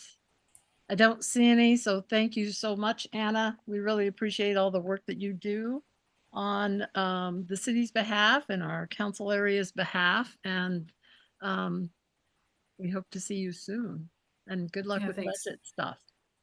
Yeah, and as I said, I'll send out the notice when we have it ready so that you guys have ample notice for that meeting I mentioned, but it's Tuesday, October 28th. Thanks. Okay, great. Okay, so now we are going to move on to old and new business. So the first item on our agenda is we've got Dave Gamez from Lounsbury to talk about the AMATS Minnesota Drive Sidewalk Repair Project coming up. So the floor is yours. Thanks, Kathy. Thank you for having us today, and I'll be brief. I know we're running a little bit late here. Like Kathy mentioned, I'm here with the Minnesota Sidewalk Repairs Project. The project limits are from Tudor Road up to Hillcrest Drive. This is a federally funded project through AMATS, and it's being administered by the DOT. And just want to mention that our DOT project manager, Travis Holmes, is on this call as well. The purpose of the project is to improve the accessibility and the safety of the sidewalks and pathways along Minnesota Drive. We kicked the project off October of last year, completed our field investigation and our preliminary design earlier this year, met with AMATS and identified what our preferred alternative would be for this project. The project will be moving into the final design phase. Starting this winter through next year, and we're aiming for construction the 2027 summer or later. Just to talk about the conditions of the existing sidewalk out there, many of you are very familiar with it. They were constructed in the 1970s.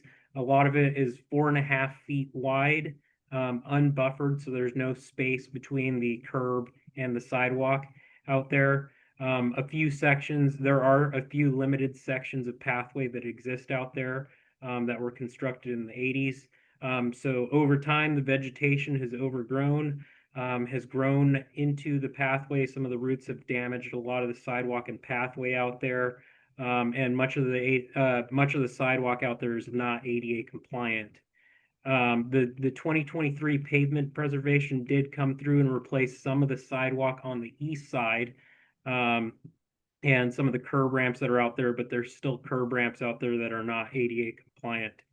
The preferred alternative that we identified and was approved by AMATS, it will replace all non-ADA compliant sidewalk out there. and it will construct an 8 to 12-foot pathway, buffered pathway along the west side of Minnesota Drive, essentially from Tudor all the way up to Romig there, on the west side there.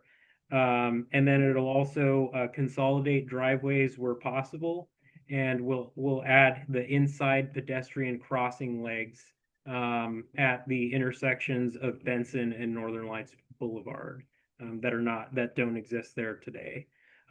But thanks, Kathy, for pulling up the fact sheet. If you'd like to submit questions, get in contact with us, or have any comments on the project, in the green box down there near the bottom, you can reach out to us at Minnesota Sidewalk Repair at dowell.com.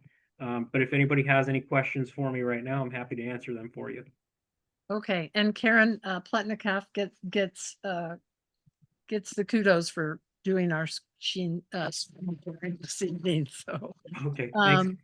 Okay, well, thank you. Does anybody have any questions about this project? Yeah, Kathy, I did. Karen, Mr. go ahead. Gammas, the sidewalks between the turn in the light for Romig Middle School and the overpass, do they exist? I didn't think they existed, and why would they, since it's no longer pedestrian area once you get down there on the curve of the parkway, right? Yeah, great question. So there is a pathway that's along the west side in front of Romig Middle School. It essentially goes in front of Romig Middle School through west and connects over to Hillcrest. So there are pedestrian facilities there that will connect you down to the trail system at Westchester Lagoon. And so is there some work on those that's part of this? Oh, Yes. So okay. part of this would be to that pathway in front of Romig is in pretty poor shape. The roots have grown through the pathway. So replacing that pathway is on the list of improvements for the project.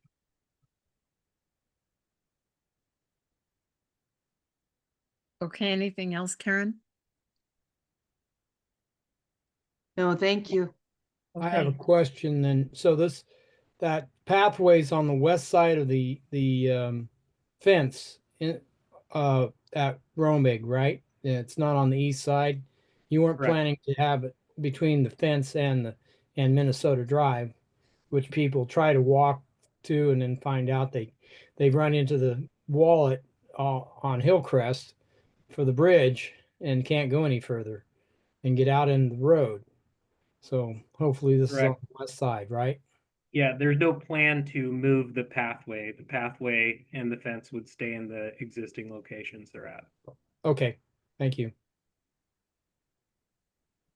Anybody else? I've got some questions, but I have a feeling that it would probably entail more of a one-on-one and looking at more of the specifics of the plan. Because if you're planning to put some space between the pathway, the curb area and pathway on the west side, it gets kind of crunchy there. And with regard to the existing landscaping, and I can't help but specifically point out on the northwest corner of Minnesota and Northern Lights, that was specifically put in there as a condition of removing other landscaping was there when they put in a right-hand turn lane on Minnesota southbound and onto Northern Lights. And Dan and I have judiciously tended to that landscaping for many years since that was put in. And I don't know if that would be affected, and that's the kind of specifics we probably could talk more about, do a little on-site thing, but how much existing landscaping might be affected? So in order to add the buffered pathway section, there are various elements of landscaping that would be impacted along the west side there in order to add that buffered pathway. So I don't have a specific number or identified locations or that specific location. But as we develop the plan set and go through that, you know, we're happy to you know, discuss with the community council again as we move forward. Yeah, I think that needs to be, you know, more looked at specific areas. And I'm just wondering how does that whole grader thing that was put in between Benson and Northern Lights, how does that play into making sidewalks and giving gaps and all that more accessible, or more, I should say, safer? So you're the grader, you're talking about the fence that's in the median between Benson and Northern Lights. Yeah. Yes, so this project doesn't plan to you know, modify that fence in any way. The project will add the pedestrian crossings. We'll assess you know, the intersection for sight distance to ensure that it doesn't impact you know, vehicles' ability to see pedestrians crossing through the intersection. However, the current, you know, that we'll look to see if that is impacted, but there aren't any other plans to do anything with that fence on this project. Okay. And then other quick question, what goes in between that buffer between curb and sidewalk?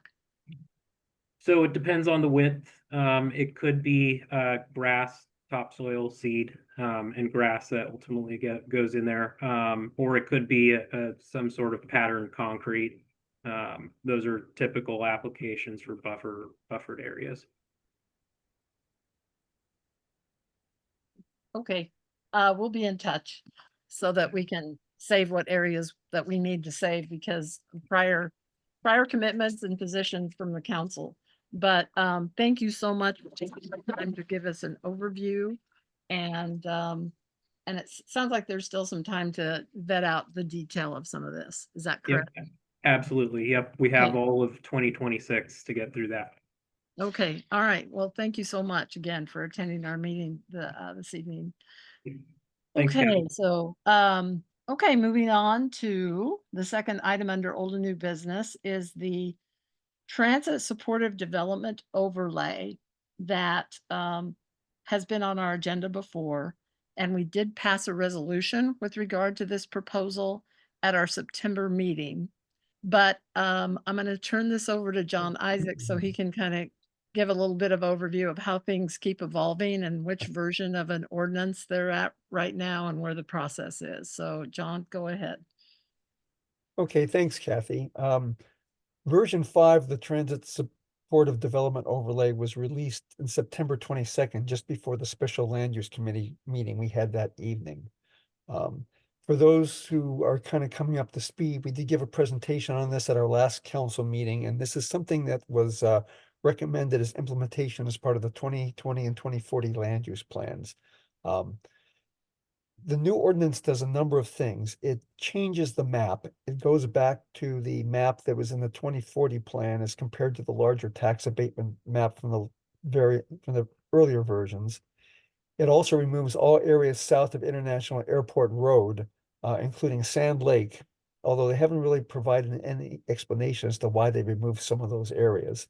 The previous areas of Turnagain, including Huntington Park and some of the area along close to the Wisconsin and Spinard Road intersection, are still in, as far as the map goes. Some of the other things that have been done is that the commercial and the community uses have been split out from this ordinance and put in a separate ordinance that will be heard by Planning and Zoning Commission. We don't know when. But right now, all residential uses are still allowed throughout the transit supported development, subject to whether limitations might be based on lot size and height limits. The height limits have been reduced from 75 feet to 40 feet across the entire overlay. Lot coverage has been reduced from 100% allowed to 80% allowed throughout the overlay. They had 5-foot setbacks, and those have been eliminated to no setbacks. I think that's partially in response to reducing the lot coverage. And the minimum lot size was 1,400 square feet, and that's been reduced to no minimum lot size. There are still no on-site parking requirements. The planning department feels very strongly that we don't have a parking problem, but a right-of-way management problem. And there is a study underway to look at solutions to right-of-way management. We had our land use committee meeting on the 22nd. A number of the people who were here attended that. And I'd say about 30 people attended, and it was a fairly, it was a lively conversation. It was, very animated at times. We were able to go over what some of the elements of the supported overlay are and have questions of Graham Downey and Planning Director Elisa Babb. And so I think we had some questions answered, others not answered. And maybe at some before when I finish my summary, we might see if anybody wants to add anything about that land use committee meeting. I have submitted a proposal on my behalf to the mayor's office to see if we can hold some stakeholder workshops with a broader group of stakeholders to evaluate the ordinances as currently proposed, and perhaps look at some ways we might be able to tweak it to still meet the objectives and minimize some of the adverse impacts to existing neighborhoods and get more community support. So this takes us to the comments, and the ordinance is on the Planning and Zoning Commission agenda next Monday night as a continuing public hearing. I have drafted some written comments that we need to submit by tomorrow if the council approves it. Kathy and I will be attending the meeting. Because version 5 just came out, the mayor's office is going to ask the Planning and Zoning Commission to extend the hearing for one more meeting in order to give people time to review it and understand it. But it's not guaranteed they will do so, so we'll need to be ready to testify. The current thought is if this passes, Planning and Zoning Commission Assembly deliberation would likely take place probably sometime in December. With that, Kathy, I don't know if there's anything you want to add or any of the other attendees want to add. One thing I do want to say is when we had a meeting earlier this week to talk about the idea of having some additional workshops, and Anna attended, and I really appreciate her attendance and some of her thoughts and suggestions. So we'll see where that goes. Kathy, anything you want to add? Yes, thank you, John. And I appreciate, John has really been doing a yeoman's job on trying to follow this very closely and interacting and engaging with other community councils. Just FYI, there's a special meeting of South Addition Community Council this Saturday. And then it's also on, now I'm kind of spacing, which community council has it on their agenda coming up, because there's so much going on. Let's see if I can find that. And here we are having it on our agenda as well. And so my file is, like this thick on Tisdo now, and I'm not exaggerating. There's been so much input, but still so much uncertainty with regard to how the impacts may affect neighborhood streets. We're talking about, not fireweed and not Minnesota, but we're talking about neighborhood streets within our council, as well as other councils feeling the same thing. So I've got a question. So our Huntington Park building and land use restrictions are just going to be violated. I don't have a question for that. I know that was brought up at our land use committee meeting. And I think the neighbors from Huntington Park said there might be some covenant restrictions or some legal restrictions that could override anything that the municipality might pass in terms of an ordinance, but that goes above Turnagain Community Council's head. We're not here to offer any kind of legal advice. So maybe Anna Brawley could actually address that and see if there's if she would delve into that to see what kind of documentation that neighborhood specifically in Turnagain, how it was developed, what paperwork was attached to it, and if it could supersede any kind of code, or if it has to abide by. Yeah. So Anna, go ahead. Can you answer that? Yeah, I mean, I can't speak to specific subdivisions, and that's where I would say I'm not an attorney, right? So like I would definitely planning staff could help you kind of track that down. But generally speaking, this question came up during the home initiative last year as well, and the answer is there is a piece of code that's not new. It's been there a long time. And I think it's standard in, I would guess it's standard in zoning codes, which is that the zoning code, so the rules that the government put on the land through zoning and land, land use restrictions, things like that, do not supersede private covenants and those kinds of deed restrictions. So I can't remember the exact wording. I can look up the code site if you would like. But that's the general idea. So if you have a subdivision or a homeowners association, like I used to live in a condo, and so there's rules on, in our condo association that doesn't matter what the zoning says, those are still enforceable. The pro and con of that is that it is privately enforceable. So the city does not enforce your HOA rules. Where you get into deed restrictions and covenants, it gets more complicated. And again, not a lawyer. But yeah, generally speaking, then the enforcement itself is left up to the private landowners. So that's a lot of that's more kind of, like what you do with your lawn or what color you paint your house or whatever. But but in terms of other things, that's the answer. So I can look up the code site, but beyond that, I would say you'd have to ask an attorney about kind of what the specific subdivision rules would be. Okay, thank you, Anna. And I think the one thing that just jumped into my brain when you said, but the muni's not going to enforce it. It would be up to the homeowners to enforce it.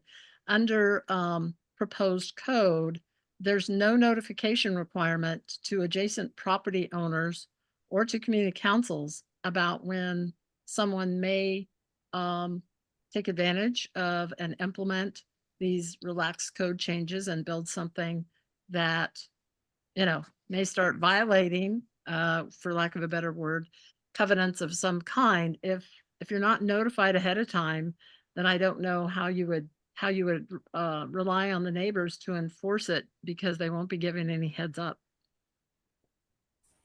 Yeah, I guess there I would say it's the difference between, like I said, with HOA rules and things that run with the land, so a deed restriction. And that's where, like, I know just enough about land use law to know that there's a lot of nuance in there, but I don't know enough to answer the question.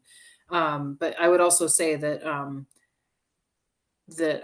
practically speaking, I don't think that somebody could suddenly build an apartment in a subdivision, right? I think it's more complicated, but as I said, for a lot of other rules, like whether you use your unit for short-term rentals or things like that, the government doesn't enforce those kinds of rules. So it's more operating rules. Kathy, I do think there's one nuance. Kathy, Elizabeth Berry. Whoa, I've got two people talking. John, go ahead. I just think there's one nuance here, and then I know we have a couple people from Huntington Park who looked into this and have their hands up. But Okay. a lot will depend on the type of use. If it's a use by right and it's a permitted use, you might see potentially a building permit. I'm not quite sure what sort of notification you would get. If it was a type of use that was potentially a major site review that requires a public hearing before Planning and Zoning Commission or the Urban Design Commission, or conditional use, then there would probably be more notification. But if it's a use by right, there is probably less notification. Yeah. Go ahead, Elizabeth.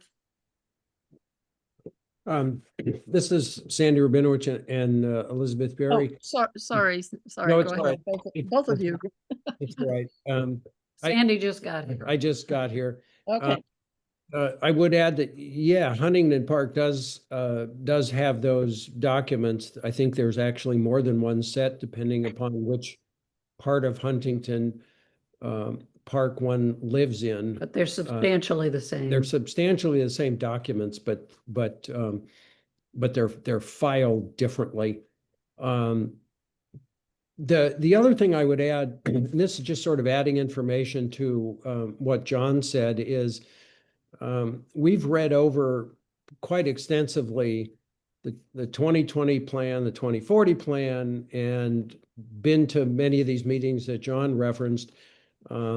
Also have been trying to pay a lot of attention to the Tisdale website of the municipality.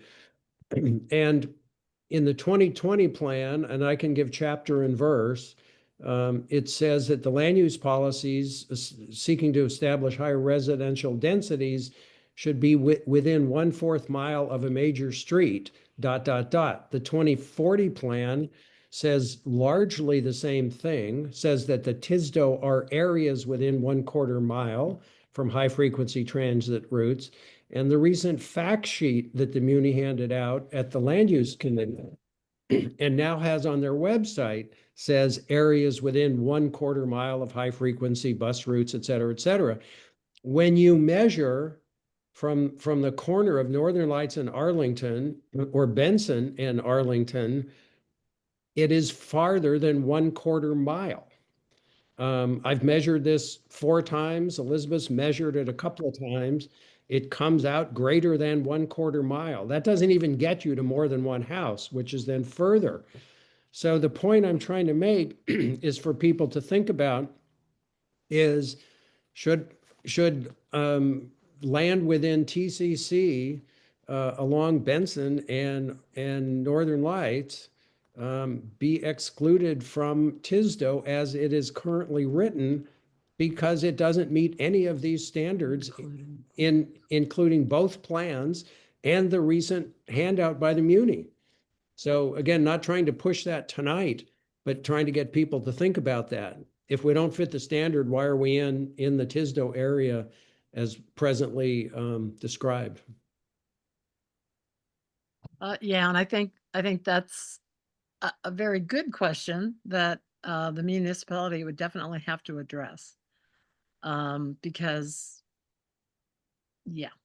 Well, I mean, I would just add that at the land use meeting, when I asked the question, why were lands further along Northern Lights not in the TSDO? Why were lands along Minnesota not in the TSDO? They didn't answer the question. They had no answer, which I just find really frustrating that they don't have answers to basic questions like that. Okay.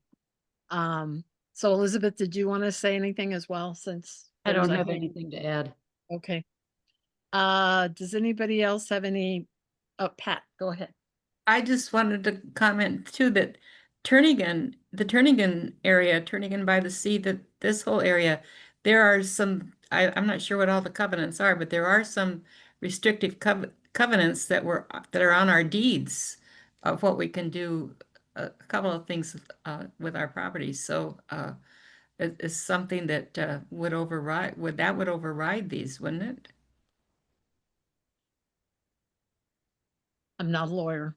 Yeah. I Okay, think, well, yeah, I'm just yep. mentioning it that it's making that, plus we already had these things already in the 2040 plan. We already had planned for this type of thing to happen, but they're taking away the good planning part. And I mean, I'm thinking now of the intersection of 36th and Spenard. That was really good planning that's put in some multifamily housing and low-income housing and some really good planning that's been done there with sunlight, parking, open spaces, everything that you need. Thank you. That's all I'm going to say. Okay, thank you, Pat. Have to say I agree. So right now, maybe we should move on to the draft comments that John has put together. Again, we Wait, passed the Gail resolution. Siebers has her hand up. Oh, sorry, Gail, go ahead. The only thing that I wanted to say is the covenants are a restriction on the deed. So if a person bought a lot or two in Huntington Park and wanted to develop them as multifamily, they would cloud their deed. They would not be able to get a bank loan. They probably could not get title insurance. So you know, that in my estimation, it's ridiculous to have Huntington Park in because they're ironclad. An attorney looked at them, they're ironclad covenants. I think probably the council generic advice would be for those who have those kinds of deed restrictions and long-term documents in place and have reached out to legal counsel. That should definitely be presented to the planning department and the mayor's office and to the assembly and to the planning and zoning commission. Because now is the time where the maps can be modified. And that just makes sense that it should be a map that officially you know, complies with any kind of neighborhood, you know, oversight in terms of deeds and restrictions. So what John has done is he put together some comments that he would likely provide on behalf of the council at the next Tuesday's Planning and Zoning Commission. I have yet to testify on this. As a representative of the council, John has testified under, you know, his own hat in a previous hearing. But then this would go before the assembly as well. And hopefully in the interim, there's still more dialogue. There's still more consideration of modifications, of amendments. And so we just have to kind of see where this goes. We do appreciate those who attended our land use committee meeting. It was productive, I think, but you know, there's still a lot of work to be done from a council perspective anyway. So John, do you want to go ahead and can we screen share the comment letter, please? I'll go ahead and do that. I know Karen had it up just recently, but Karen, Okay. can you pull it back up again real quick? Great, thanks.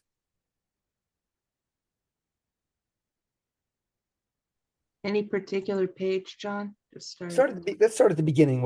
I'll try to go through really quickly.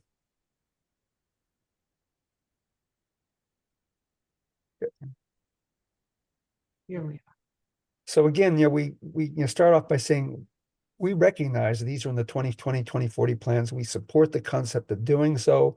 And you know, we really want to make sure that there's meaningful engagement in bringing together the affected stakeholders within the community. And that includes, you know, housing advocates, you know, community councils, home builders and developers. You know, there's real estate professionals that are interested in this, appraisers, you know, and business owners. And so there hasn't been an opportunity to do so. And we do have a proposal into the mayor's office. Let's move down through this a little bit more here. If you can move down a bit, Karen. Okay. So essentially, you know, we still have a lot of significant questions and we see some deficiencies and other changes that have not been addressed. And so we really think that our resolution is still unchanged until we get more information. And I would say the onus is now on us to submit some comments to planning department to ask the questions and see if they can provide some of the information we need. But we do think that there needs to be more also public notice of affected residents, because there's still a lot of people under this overlay who really don't know this thing exists. And when people do find out about it, they're somewhat surprised, shall we say. So let's go down to the next page. And so with the map changes, you know, we think they're, as been explained, they're closer to the 2040 plan. But, you know, there are some questions like why the areas south of International Airport Road have been deleted. You know, half of Rogers Park was deleted, but there are some logic questions there. And then I think, you know, there are also questions like about Huntington Park and areas where covenants restrict development. Does it make sense to put them in, as we've heard? Going down further, some of the other concerns have to do with, let's go up just a little bit, go back up.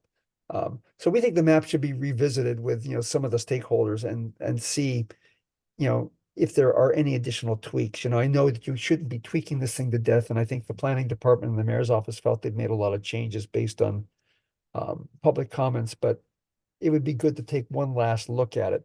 With the revisions to the proposed uses, they've separated those out, but there's still concern about the way that all multifamily uses can be put into any areas within Tisdale, and what the implications of that are, you know, particularly when there's no requirements for on-site parking and there's some big debates about whether that should be required or not. No limits on number of units, and there's talk about the design standards, multifamily design standards are back in, but we haven't seen any detail on that, and the ordinance is unclear, and that's another area of question. So we go down one more page. You know, we think that anything that's beyond a fourplex in a single family, two-family neighborhood should require a major site plan review or conditional use. And that would require notifying neighbors, that would require a public hearing before either Planning and Zoning Commission or Urban Design Commission. And that way, if you're really looking at something that's really more multifamily, there's a chance for people to be notified and look at the potential adverse effects and how you might be able to mitigate those. You know, we welcome the reduction in 40-foot height, but you know, coupled with an 80-foot lot coverage, structures can still be grossly out of scale with existing neighborhoods. You know, we point out that people have bought homes in these neighborhoods partly because there was zoning district predictability regarding height limits, lot coverage, and setbacks. And there's been some arguments over whether or not sunlight is something that's protected and should you be purchasing an easement from your neighbor. With 80% lot coverage and no setbacks, no storage could be an issue. And we really don't know what no minimum lot size means. How is that going to be?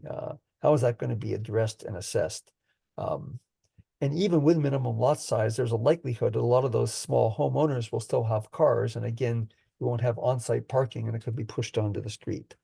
You know, no on-site parking is a big question. We all have had our experience with a rustic goat, and having attended an Airport Heights Community Council meeting, neighbors directly adjacent to Fire Island Bakery, while they welcome the bakery, have some real concerns about what it's done to parking safety and walkability in terms of traffic.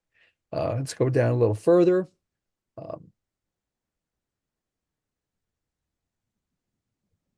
And so, you know, why create some neighborhood problems with parking with a promise they're going to be addressed at some point in the future? One of the things we've suggested that there be targeted implementation, maybe look at some areas that make the most sense to start, see what we can learn from it, and then start applying that to the rest of the area. That's one of our suggestions. And then we also think there should be greater stakeholder involvement. You know, I've talked to Cookland Housing. They have some concerns the way it's been written and suggestions how they might modify it. You know, some same things from real estate agents. I think if you got some people together to talk about ideas, you might be able to come up with some solutions and get to a win-win. So I think that is kind of the gist of the comments. We'll submit them. We'll see what the Planning and Zoning Commission does, but I think we do have to put together a series of information requests and questions to the municipality so that they can try to answer them rather than us continuing to say we don't have enough information to make a decision. So that I think is kind of the basis of the comments. Okay, thank you so much, John. At this point, I would entertain a motion to approve, and then once that's done, we can see if anybody has any comments or questions. I see, John, you've got your hand raised. So I'll entertain a motion.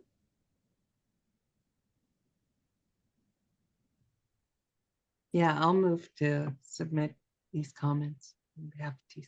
I'll second it. Okay, thank you. Thank you, Karen and Gail. Okay, John? Yeah, hi, John Haxby here. One question regarding this is that I heard that somewhere somebody had said that the CC&Rs of Huntington Beach may be more restrictive Huntington than Park, yep. More restrictive than what the Muni has planned here. I might also note that in the Turnagain CC&Rs, there is a restriction against on-street parking. That's going to be a big problem when you come to the lot coverage and the lot coverage. So I think that first and foremost, they need to evaluate, the city does, how those CC&Rs would impact this Tisdale. No, that's a great suggestion. Thanks. Okay, great. Anybody else want to weigh in on this, the comments that John has drafted on behalf of TCC? Elizabeth Berry has her hand up. Oh, Elizabeth, go ahead. Or Sandy, whoever is there. Actually, it's both of us. And okay, both of you, please.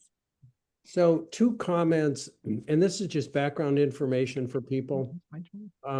One, in regards to the parking, Elizabeth and I have actually walked up and down our street and crudely calculated how many cars you could park on it right now, including if you put a car in front of every driveway, assuming the driveways disappeared because there was no on-site parking requirements. And we basically get to about 50 cars. Then if you take the words out of the ordinance of having a goal of 36 units per acre, and you divide our street into however many acres.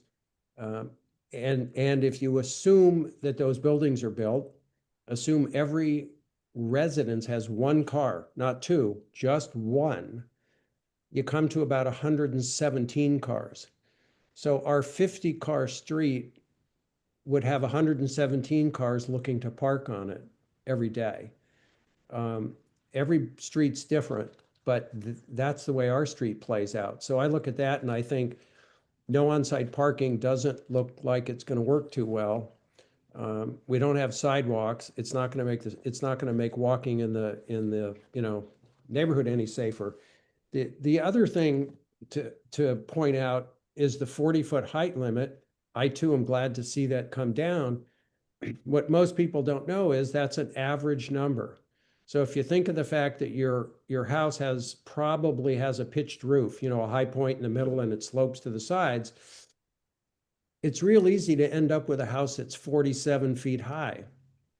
Very, very easy within the code. Because they take the midpoint. They take the midpoint of Not the top, not the high point. not the high point. So a 40-foot house might actually be a 46, 47, 48-foot house tall. And that's true for any measurement. The point is that the number's a midpoint, not the high point. And that's something that we think has a lot to do with eventual shading of people's houses and, people losing daylight. So that's just information, and we'll leave it at that. Kathy, keep an eye on time. Thank you. Yeah. Okay, I think let's go ahead and call the question and have a vote. So all in favor of the motion to approve, sorry, who am I? Gail, Karen, where are we at? We're voting early and often. Oh, Kathy. okay. Sorry. Okay, all in favor of the comments that John has provided an overview for, and he would submit it on behalf of TCC at next week's Planning and Zoning Commission public hearing.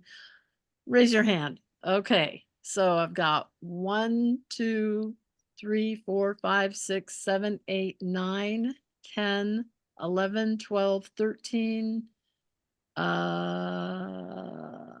Dan, are you voting? 14. Can't raise my hand, but yes, I'm voting. Yeah. Did I get everybody? I think I got 14 yeses. Okay, if everybody can lower their hands, please. And then we'll see if there's any opposition. So Karen and Sarah, if you want to lower your hands, please. And Kathleen, you got a thumbs up that I may or may not have caught. I think okay. Kathy, just for me to understand, just point of order, so there was a motion made, or this was just a discussion and just affirmation of the previous resolution? There was the previous resolution passed and it is still in effect. And now we're talking about comments that John just gave an overview on and we discussed. So there was a motion made and now we're doing the count here. So is there And who made the motion? Oh, sorry, what? Or who made the motion? I just missed it. Who made the motion? Karen Plenikoff made the motion. Karen Pletnikoff. And the motion was maybe if someone can just put the motion in the chat, because I just want to make sure that I understand what the voting. I apologize. It's to approve the comments that John Isaacs has drafted on behalf of TCC to submit to the Planning and Zoning Commission at next week's October 6th public hearing on Tisdale. Thank you. Sure. Okay, is there anybody opposed? If not, that motion passes. And that will be presented as testimony, and I assume you'll present a written copy as well, John, by tomorrow's deadline. Yeah, actually, I'm leaving town. Oh, that's right. So if I can ask you to submit it, that would be great. Yeah, just make sure I've got the final version. Email it to me, please. I will. Yep. Okay. Okay. Dan, don't let me forget that. Okay. Moving on to another item, old new business. We've got a brief review of the West Romig Hill Trail widening rehabilitation proposal that was on our agenda in September. So Mark, you have the floor to give us just a brief update of what happened with that project. Yeah, hi Kathy. This is mostly informational. Just reporting that there's quite a bit of interest among the staff and students at West High to open up the trails just adjacent to West. It's in the park between Hillcrest Drive and the lagoon. There's a labyrinth of trails down there that have kind of grown in from overuse. And I anticipate possibly applying for a challenge grant in the future to go back and rehabilitate the trails so it can be accessible and safe down there. The trails have been used by hikers, runners, dog walkers, and larger groups of people have been down there. A lot of field trips have happened in the past. The running and skiing team have used the hill just for running. It's not a ski trail. It's fallen into disuse and been pretty preoccupied down there with people inhabiting the area. And we have an opportunity to go back and open up the trails and get people down there. So that's my brief read on things. Kathy, you attended a walkthrough, and I don't know if we need a resolution to proceed with planning. I have no concrete details because we haven't gotten to that stage yet. I plan on coming back in January with details, maps, figures, and things like that. So we can hopefully parlay that forward to go for a challenge grant, do some minor work in the park to make it accessible and safe. Okay, thank you, Mark. Yeah, that walkthrough was great. Husband Dan and I participated. It was, and how many West Romig students, I believe? 5 humans in all, 16 students, 2 staff members and administrators. So there's a lot of talk already and a lot of ambition. It was maybe awkwardly presented first as a West ski hill, and we don't intend to return into a ski hill. It's more taking the existing trails and kind of rehabilitating them toward the point to what they were in the past. Yeah, and that was good clarification because I think that's really good. Did find some homeless camps down there as we did our walkthrough. Hopefully with rehab trails that may reduce that. When Mark was referring to challenge grant, that would be an Anchorage Park Foundation challenge grant. They have announced, and there was a representative there on our walkthrough as well as 2 people from the Parks Department. And this challenge grant is they're going to open that up for applications next year again. They've been doing it every 2 to 3 years. So it could be actually a really good project for a group to apply for the grant. Probably Turnagain Community Council would not be part of that request, but it's certainly something that we could support in the way of a resolution of some sort. And other, individual neighbors could, pitch in and help out with that match. So, yep, this is just informative. We were told not to pass any kind of resolution until the challenge grant actually gets kicked off, and then, come back and put it on our agenda for more detail of what would be done.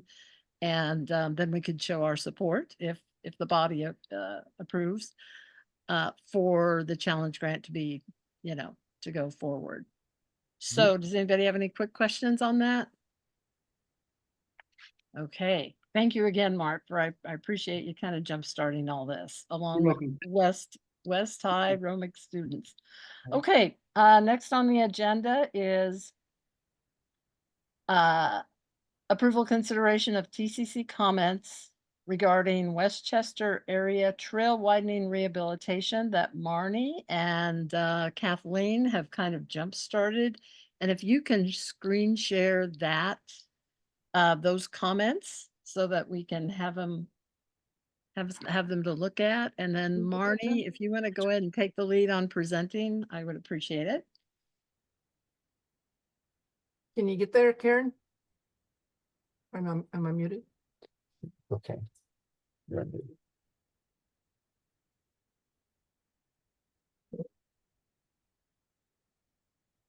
And we do have to make this fairly quick.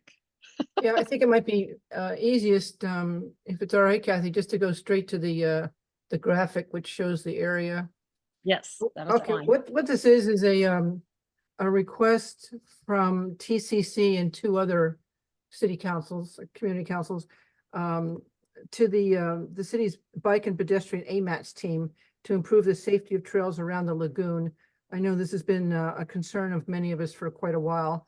We've identified 15 types of winter users, and those users are growing. So what this schematic shows is the area that we're talking about. And this is about a 10-minute walk in all directions, which I took from the AMATS board there down by the lagoon. And the AMATS planners right now are currently collecting recommendations for projects this month, Anchorage wide. And they have encouraged us to put this in for this particular use. The yellow line are the trails that are proposed. Hillcrest Hill coming in from North Star, from the Chester Creek Trail, going on up to Anchorage, downtown Anchorage in South Addition, and then over to the estuary at Fish Creek. They've asked us to describe the area, which is right there, discuss the need, and then make a general request with no detail, because they need to deal with engineering and landscaping and budgets and all that sort of thing. If this can get approved tonight and signed, then what I'd like to do is take it over to the North Star Community Council meeting next week and have them sign off on it. I've informally talked to North Star and to South Addition, who are all very interested. They just wanted to see the graphic and see the language. So that's a very quick summary. As a point of note, in working on this, I found that the city is starting to think about, through AMATS, a whole design of the Margaret Egan Sullivan Park. So Kathy had suggested they could come back to us in the spring and give us an overview of all that they have in mind for this area. But that's separate from what we're considering tonight. So if someone could call for the question, unless there are questions. There is no motion on the floor, so let's go ahead and get a motion on the floor by someone. I move to approve. Move to approve what Marnie has presented. I second. Second, yep. Okay. Is there, let's see, well, let's go ahead and do a hand vote on this one. So all in favor of approval of the comments to submit to AMATS and have, again, this would have to be approved by all three councils, North Star, South Addition, and Turnagain, in order for us to submit. So we are one third of a three-legged stool here. So all in favor? 1, 2, 3, 4, 5, 6, 7, 8, 9, 10, 11, 12, 13, 14. Anybody else? Kathleen, are you voting by chance? Kathleen Belowski? I don't, she may have forgot. Okay, everybody rate so that I've got 14 if I counted correctly. And so everybody lower your hands so that we can see if anybody opposes. Is there any opposition? No. Okay, that motion passes. So we'll follow up on that and see what the other two councils do and go from there. I'll come back to you, Kathy. Am I muted? I'll come back to you, Kathy, after I've talked to the other two councils. Sure. Okay. We've got one last thing under old business. I would entertain a motion to extend for maybe, however long we think we need. 10 This is minutes? Pat. I move extend for 15 minutes. Beyond 9 o'clock? No, yes, 9:15. Is there a second to that motion? I second. Okay. Is there any opposition? Okay, that motion passes. So the last item under old and new business is the Federation of Community Councils draft bylaw amendments discussion. And this is something that a bylaws committee was formed amongst the FCC delegates for consideration to kind of revamp the bylaws that have existed since community councils were formed. The FCC was formed, and we have Mike Edgington here. If you're still with us, Mike, he's chair of FCC, and he'd be happy to just give a quick overview of what the changes are and go from there. And if we have time, entertain some questions as well. Okay, first of all, I'll start with a one-sentence overview of what the changes are and their impact, and then I'll give a little bit of history and a little bit of an overview, but I won't take too long. So this is a change to the internal, the bylaws internal to the FCC as a non-profit. It doesn't make any changes to community councils, to the role of community councils, their status. Community councils, we've heard a couple of times earlier in the meeting, are completely independent organizations. They're independent from the municipality. They're independent from the FCC. The FCC is a non-profit that's role is to support community councils and to encourage community engagement or citizen engagement. So one question I've seen posed a bit is, why is there a change here? Well, this actually comes from work that started over a year ago. We had training of the FCC board in both September and November last year, done by Foraker. And then we had a whole day of strategic planning in March 2025 on the role of the FCC, on what it is as a non-profit and the things it does. The board training emphasized, and I know Kathy has heard this many times, the board training emphasized that FCC delegates really have two completely different distinct roles, or as we've said, as we joke, two different hats to wear. One of those is, when at the moment FCC delegates are members of the board of directors of the FCC as a non-profit. So they're responsible for sort of the management of the non-profit. They have fiduciary responsibility and various other things. They're responsible for setting policy, approving budget, things like that. The distinct thing that delegates also have is they're delegates to a community council coalition, which is where community councils gather together and talk about things which sort of go across community council boundaries. Issues, either regional issues within the municipality or municipal-wide issues, or even just beyond the municipality in some cases. So they are the two distinct things that delegates currently do. That in the past has been somewhat merged, and there's a fuzzy boundary between them.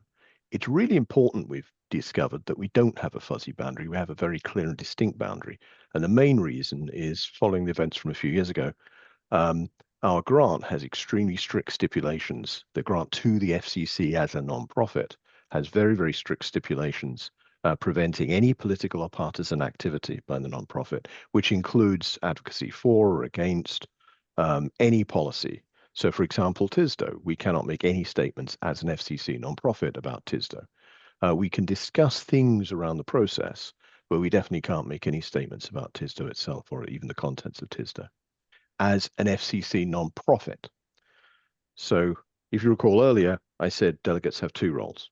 One is in the coalition, one is management of the non-profit.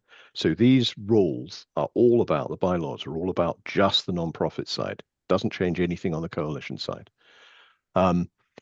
So the strategic planning discussion that we had in March, our strategic planning day, also identified some problems with the existing structure of the non-profit. Mostly around the fact that we have this effectively a board of directors, up to 37 people, that changes every single month, or nearly every month. So every time a delegate gets elected from their community council, it changes the board of directors. That creates some kind of instability and difficulty in sort of stability and longevity of board members, and creates some problems in terms of managing the non-profit itself. The other thing is the bylaws haven't been updated. I don't know when they were last updated. I see some changes in the 90s, but I don't think they're substantial changes. So, in their basic form, they haven't been updated since the 70s, I don't think. So we formed a bylaw committee after our strategic planning day. We've had 5 meetings every month, basically since April, except for we took July off. And we came up with the bylaws for the FCC, which is the thing you can see on the screen here. So the main change, the big change with the internal to the FCC, is that instead of having all the delegates doing the management of the nonprofit, so up to 37 people, changing frequently, those delegates elect a smaller board, and that board, 7 to 11 people, that board is then responsible for the management of the nonprofit. What it doesn't do is make any changes at all to the coalition side. There's no change there. So the coalition, i.e. when delegates get together and discuss cross community council issues, typically discuss policy type issues, discuss what's important to the councils, there's no change at all to that. This is just a change to the internal structure of the FCC itself. Since we presented this last month, we've had a number of suggestions come in, all really good ones. Well, actually at last month's meeting, the FCC, there was, we should add a preamble. We should say more about the restrictions the FCC as a nonprofit has. We should be clear about the coalition role as being outside of these bylaws. And there's a few other things as well. So in terms of process, as I said, we've had bylaw subcommittee meetings since April. We've reported on them, I think, every FCC meeting since in the report section, definitely after every meeting. We had a work session a month and a half ago, where we solicited feedback on the draft. We incorporated those changes into the draft we presented to the FCC last month. We're discussing them again at the October meeting, and then we probably will have an actual vote on them in the November meeting. That's the expectation at the moment. So that's hopefully enough of a context to explain what they are. Happy to take any questions. Okay. Or if there's anything you want to add, Kathy, as well, I should say, because you're the delegate. So. Well, thank you. Yeah, I think that there's probably more discussion needed on the document saying, addressing where the coalition members, because if you're just a member of the coalition and you're not elected and the membership elects, as Mike said, the officers, then this two-tiered system kind of dilutes what delegates traditionally have done in terms of voting and so forth. So I think a clarification or more elaboration is needed within the bylaws under the coalition membership, so that there's a clear direction of, if you have that hat on and only that hat on, the expectations. But I do want to stress, just like Mike did, this has nothing to do how individual community councils operate. Every council has their own bylaws, and they also have mandatory things within bylaws according to municipal code. So we definitely want to just tamp down that rumor and miscommunication about that. So that's my perspective on coming into this. I think I think it needs more work, but I think that it's close, and I appreciate all the work that's been put into it by the FCC staff and the FCC officers, current officers, and the bylaws committee, because they've been meeting a lot. They've been working on this a lot. So Amanda, quick question.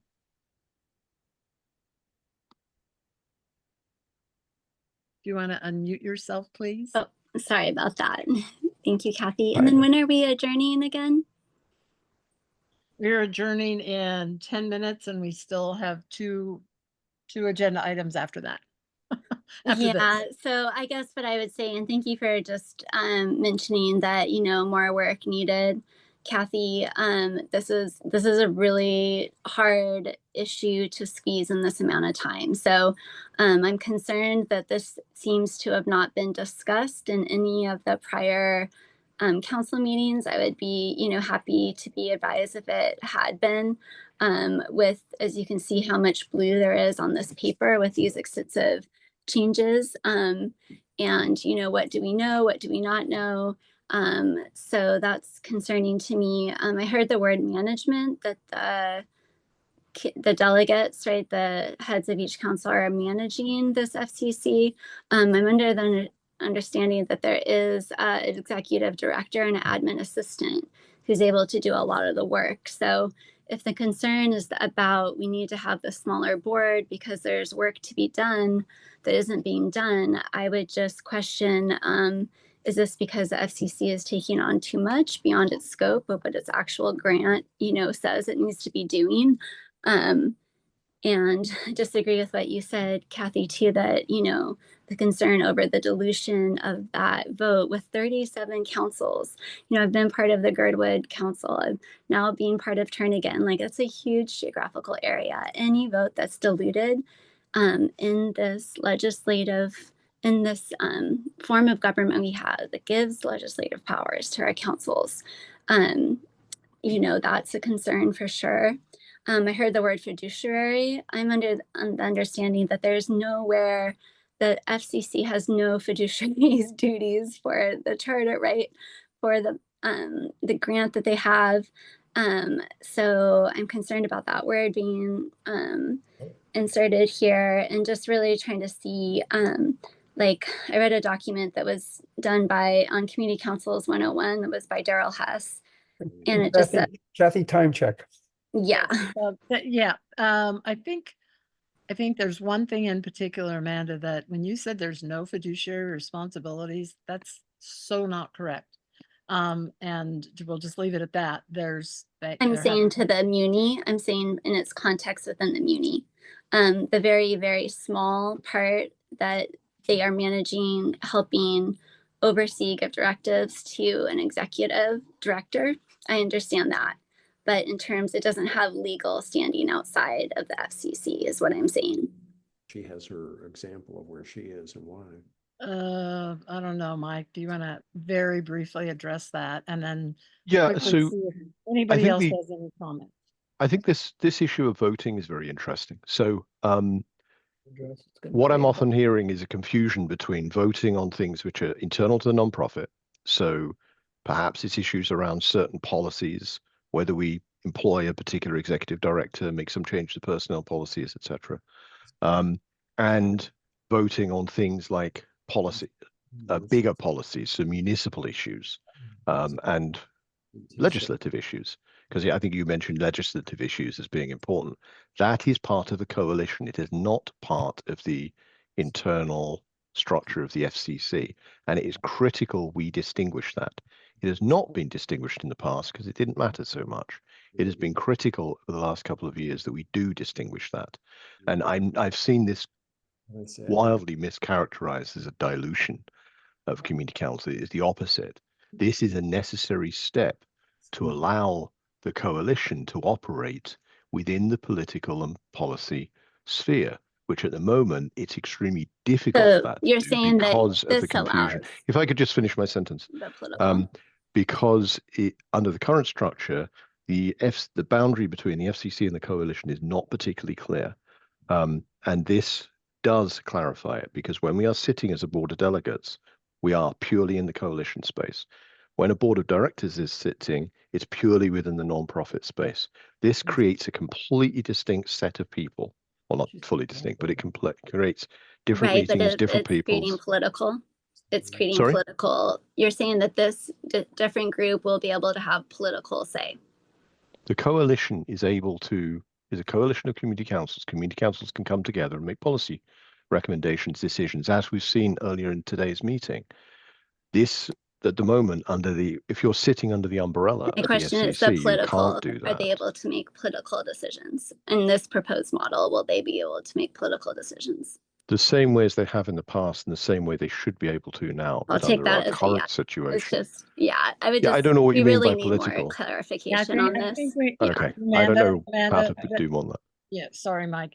The whole thing about political decisions, we need to define political. Turnagain Community Council cannot cannot advocate for people running for the assembly or the mayor or any other elected body within the municipality. We have no ability to do that. It's not allowed in our bylaws. We cannot be Yeah. political. So I think So that's we define the what language. political means and not confuse it.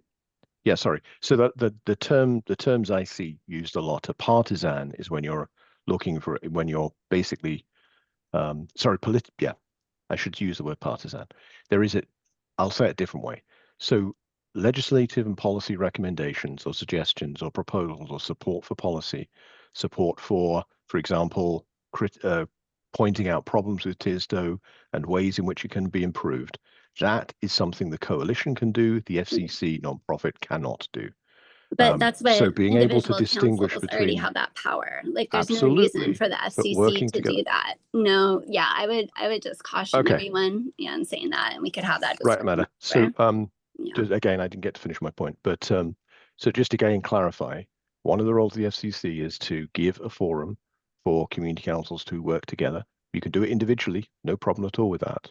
No, it's just it provides admin, yeah. it provides Amanda, a please forum stop for interrupting him. it provides a forum for community councils, a structured forum for community councils to work together, and that is the area where policy issues, I'll put it that way, or legislative issues can be discussed, should be discussed.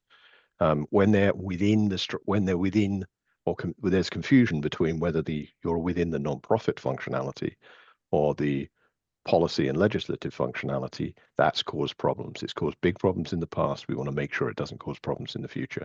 That's not the only reason we're making a change to the bylaws. They needed significant update anyway, which is why they've basically been rewritten. This isn't just a small delta on the previous ones. But this is nothing to do with community councils, doesn't change them. As you said, community councils can independently make policy recommendations and legislative recommendations. In the past, the FCC also made some of those recommendations. That is not an option anymore. This is a way to allow the coalition side of it to continue to do that. Kathy's point about a little more clarity on the coalition, we've absolutely heard that, and we've got a potential way of doing that, present that in the next week or two. And I appreciate that. And I think we're going to have to call it. I move we adjourn. We do have two more agenda items. Does someone do we want to extend? That would be up to the body. Kathy, I'm going to have to leave for the airport. So I think you're going to have to give an update on Fish Creek because we've run out of time. I move to extend For how long? 15 minutes. Okay, that should be plenty of time. Okay, that was John. Do I have a second on moving to extend to it'd be 9:25. Yeah, I'll extend, Kathy. Okay. Is there any objection? Where Pat lives. Okay, so we will go to 9:25 to squeeze in these other two agenda items under Land Use Committee report. So no That was to objection. 9:30, Kathy, not 9:25. Oh, 15 excuse me. minutes. Okay, 9:30, no objection. All over the board. Seems I like just have, a watch on and my pen just ran out of ink and, all sorts of strange things. Okay, we'll go on to TCC committee reports, and they should be fairly brief. The first one is the idea to enhance the turnout area along the coastal trail just west of the Fish Creek Bridge and where Fish Creek goes and goes out into the inlet. There's an S curve, and if we could share screen that diagram, that would be helpful. I think we looked at that earlier, didn't we? Yes, Yeah, we did. I'm not sure we really needed to have this under old new business. But anyway, we need to get involved in that. So yeah, sorry, I put that in two different places. So I apologize. So if I have one more agenda item, and then we can party for, another 15 minutes. Fish Creek Trail connection. And that project that everybody knows about that would connect up to the coastal trail, the land use committee and submitted on behalf of TCC submitted 4 to 5 pages of questions, issues, concerns, comments on that trail project. A lot dealing with the details of the project in terms of structure and looks. And of course, part of it is the relocation of the coastal trail. About 700 feet of the coastal trail into the mudflats, into the inlet area. And so we came up with a lot of questions and we submitted them to the project team. And When did that happen? when did that happen? It was last spring, I believe. And so we've been waiting for quite some time to get feedback on that. And we finally got an email from Noah King, who's the, DOT end of it, the AMATS end of it, that's part of the team. And he said, he told John and I that they will have a response to all of our questions, concerns, and input soon. And so that's where we're at. I have no idea how much soon means since we've been waiting, quite a few weeks for this. But we will definitely see what their response is, and then we'll act accordingly as far as perhaps having another land use committee meeting to fully discuss any input and questions that we may still have, or how it's been incorporated. And then, we could put it on our regular agenda at some, maybe November. We'll see what soon means. I think, we do expect to get a response. How detailed it will be, our questions and concerns and just comments were very, very detailed. And so we'll see what their response is. So I have a question. yeah, John, go ahead.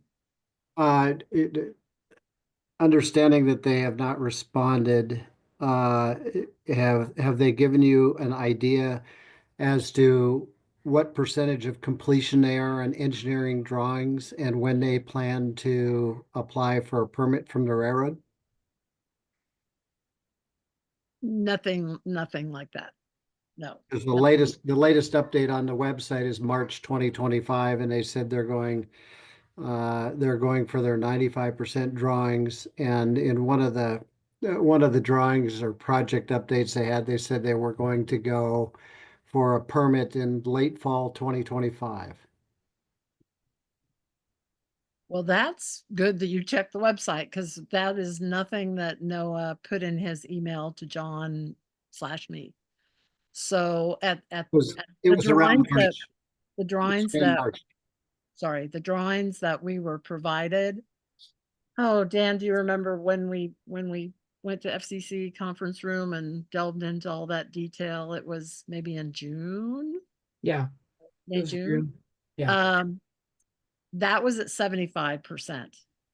And so we were hoping that they would take out all of our input and so forth. And you're saying that now they're at 95%?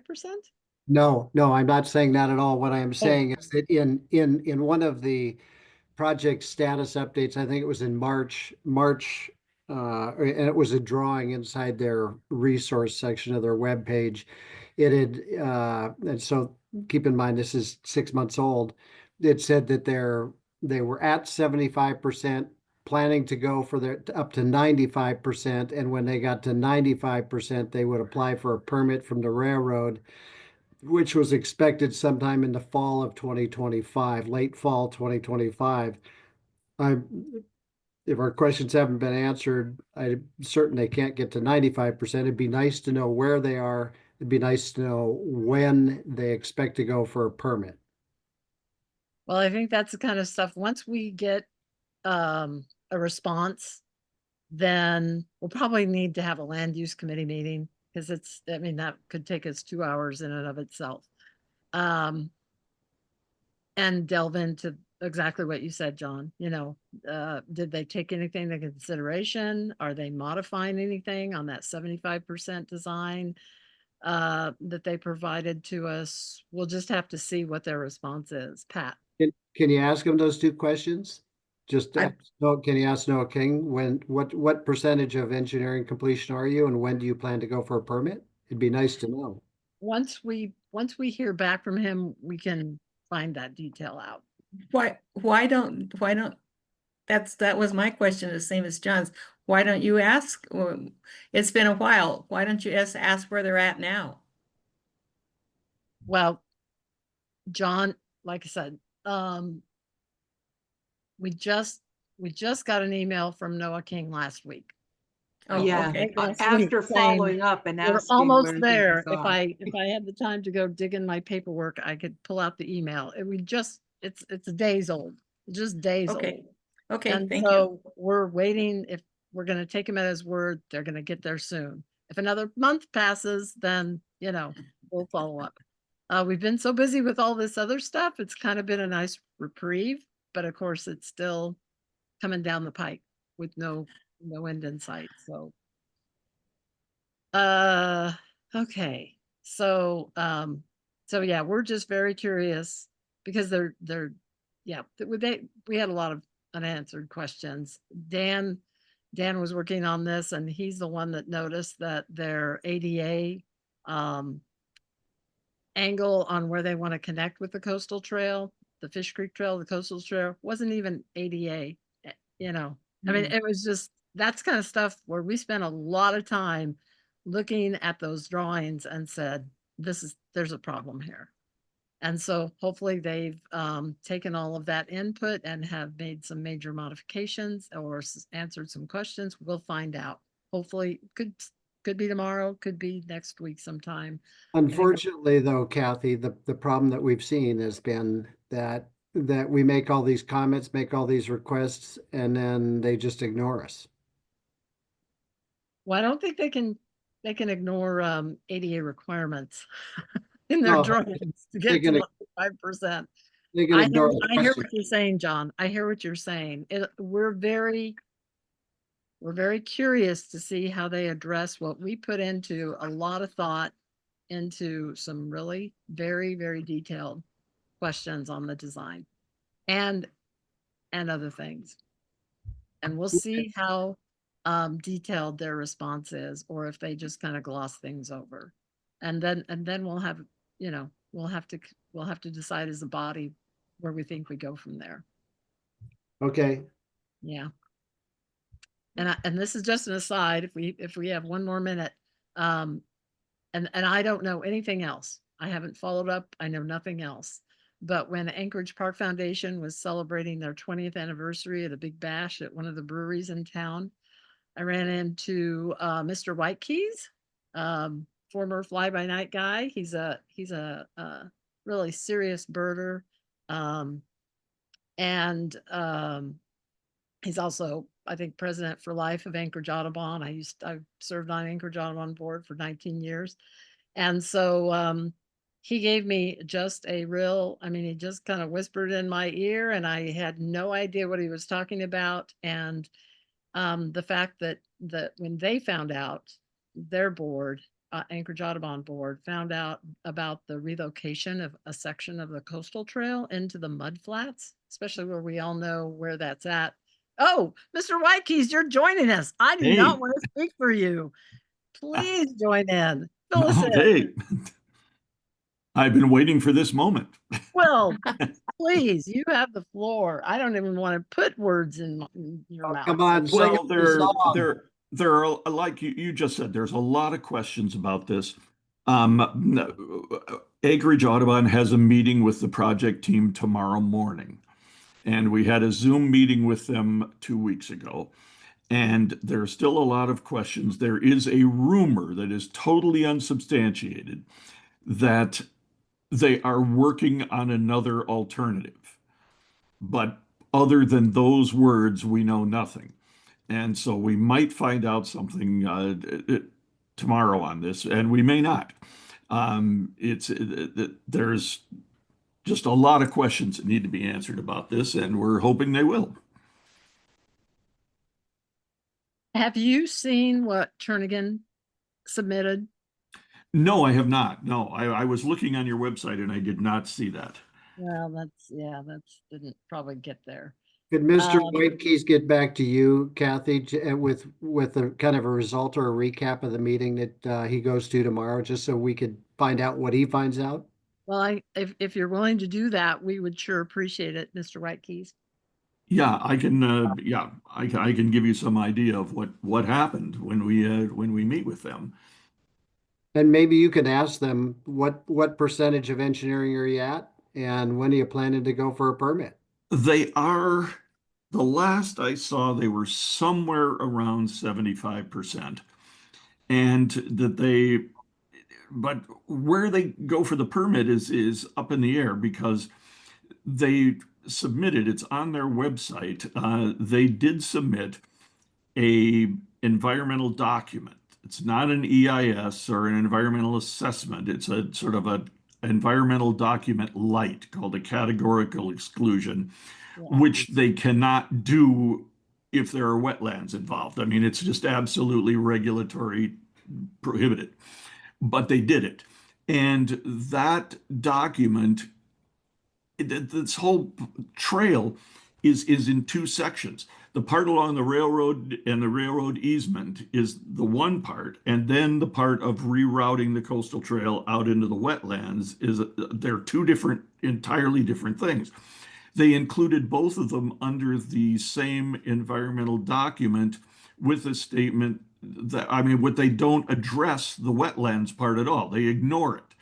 And all their answers to the environmental problems of this are about going along the railroad easement where there aren't a whole lot of environmental problems. They're not down in the estuary, it's on the railroad right away. But they've totally ignored the fact that they're going to build a causeway through the wetlands outside of the bench. And it is 1,800 feet from the tunnel to the Fish Creek Bridge. So they've ignored that. So there are a lot of big problems with this that we're hoping they will address, but so far they have not. Well, and just FYI, from the very beginning, Turnagain Community Council requested that they do not, this project doesn't qualify for a category exclusion. And that was before the relocation of a coastal trail. And our rationale was, this is a whole estuary ecosystem. And just because it's not technically within the estuary boundaries, that whole area is an ecosystem that has a lot of wildlife use and etc. And so, but yeah, they just fell on deaf ears from our Well, argument. That was before they were going to relocate. And now you're right. Since they added that element into the project, absolutely there should be a wetland fill permit. It should go to the Yeah. board. I emailed you a couple times, Kathy, to ask you about this, but the emails I never heard back, and I don't think they went through that TCC. Yeah, that's not working right now. Have you got another? Is there another way I can get something? Yeah, it's Kathy with a C, Cathy.Gleason. So that's GLEASSON@yahoo.com. And I apologize for that. Okay. Well, I will keep you posted. I don't want to take up a lot of any more time because we don't know anything. And Mr. Whitekeys, could I give my email Yep, address? we have one more minute. My email address is John, JOHN, at ACFM. That's Apple, Charlie, Frank, Mary.com. Okay. And just copy me in as well. I'm curious as to what you find out tomorrow, sir. Okay. We'll let you know if we find out anything or if we don't. Well, and that, it's, yeah, we've been engaged in this now for 2+ years and 2.5 years. And so, we would love to know where Anchorage Audubon is on this in terms of what the goal is, and everybody wants this trail at the 40,000 foot level. We all supported it. TCC supported it, but it has morphed into something that we didn't ever imagine. And so now we just have to deal with, let's get a good project that addresses a lot of the concerns that now is part of this big project, big trail project. Yeah, well, they added this whole new aspect to it, and either we missed it or they didn't tell us about it, but they added it. And I'm thinking that they prepared this environmental document before they decided that they were going to build the causeway through the wetlands. And they just then decided they'd see if it flew. Yeah, no, I think you're right. And how John and I, Isaacs and I found out about it was completely by chance. They did not notify us, even though we had submitted 2 lengthy comment letters earlier in the process. And we went to the 2023, let's see, today's 2024, March 2024 transportation fair over at the UAA or Alaska Airlines Center. And we went to their table and there was this giant graphic that showed the coastal trail being rerouted into the mud flats. And we almost fainted. I mean, and they had not notified us or anything. No, if we and had gone to that Audubon transportation fair, we still might not know about this. No, Audubon only found out it by chance this summer. Kathy, time. Okay. Okay. Well, thank you. I would love it if you would keep the council informed about where Anchorage Audubon is going with this and what you've been told. And I move we adjourn. Yep. Any objection? Sarah Haley will second it, but I want to let everybody know the northern lights are out if you look to the north. So before you go to bed, since everybody's just awake. look at Karen's screen. They're out. They're out. All right. Thank you so much, everybody, for hanging in there. And you guys enjoy the rest of the evening and enjoy your PFD. Thank you. Don't spend it all in one place. Come on. Okay, thank you all. Bye. Night, everybody. Bye.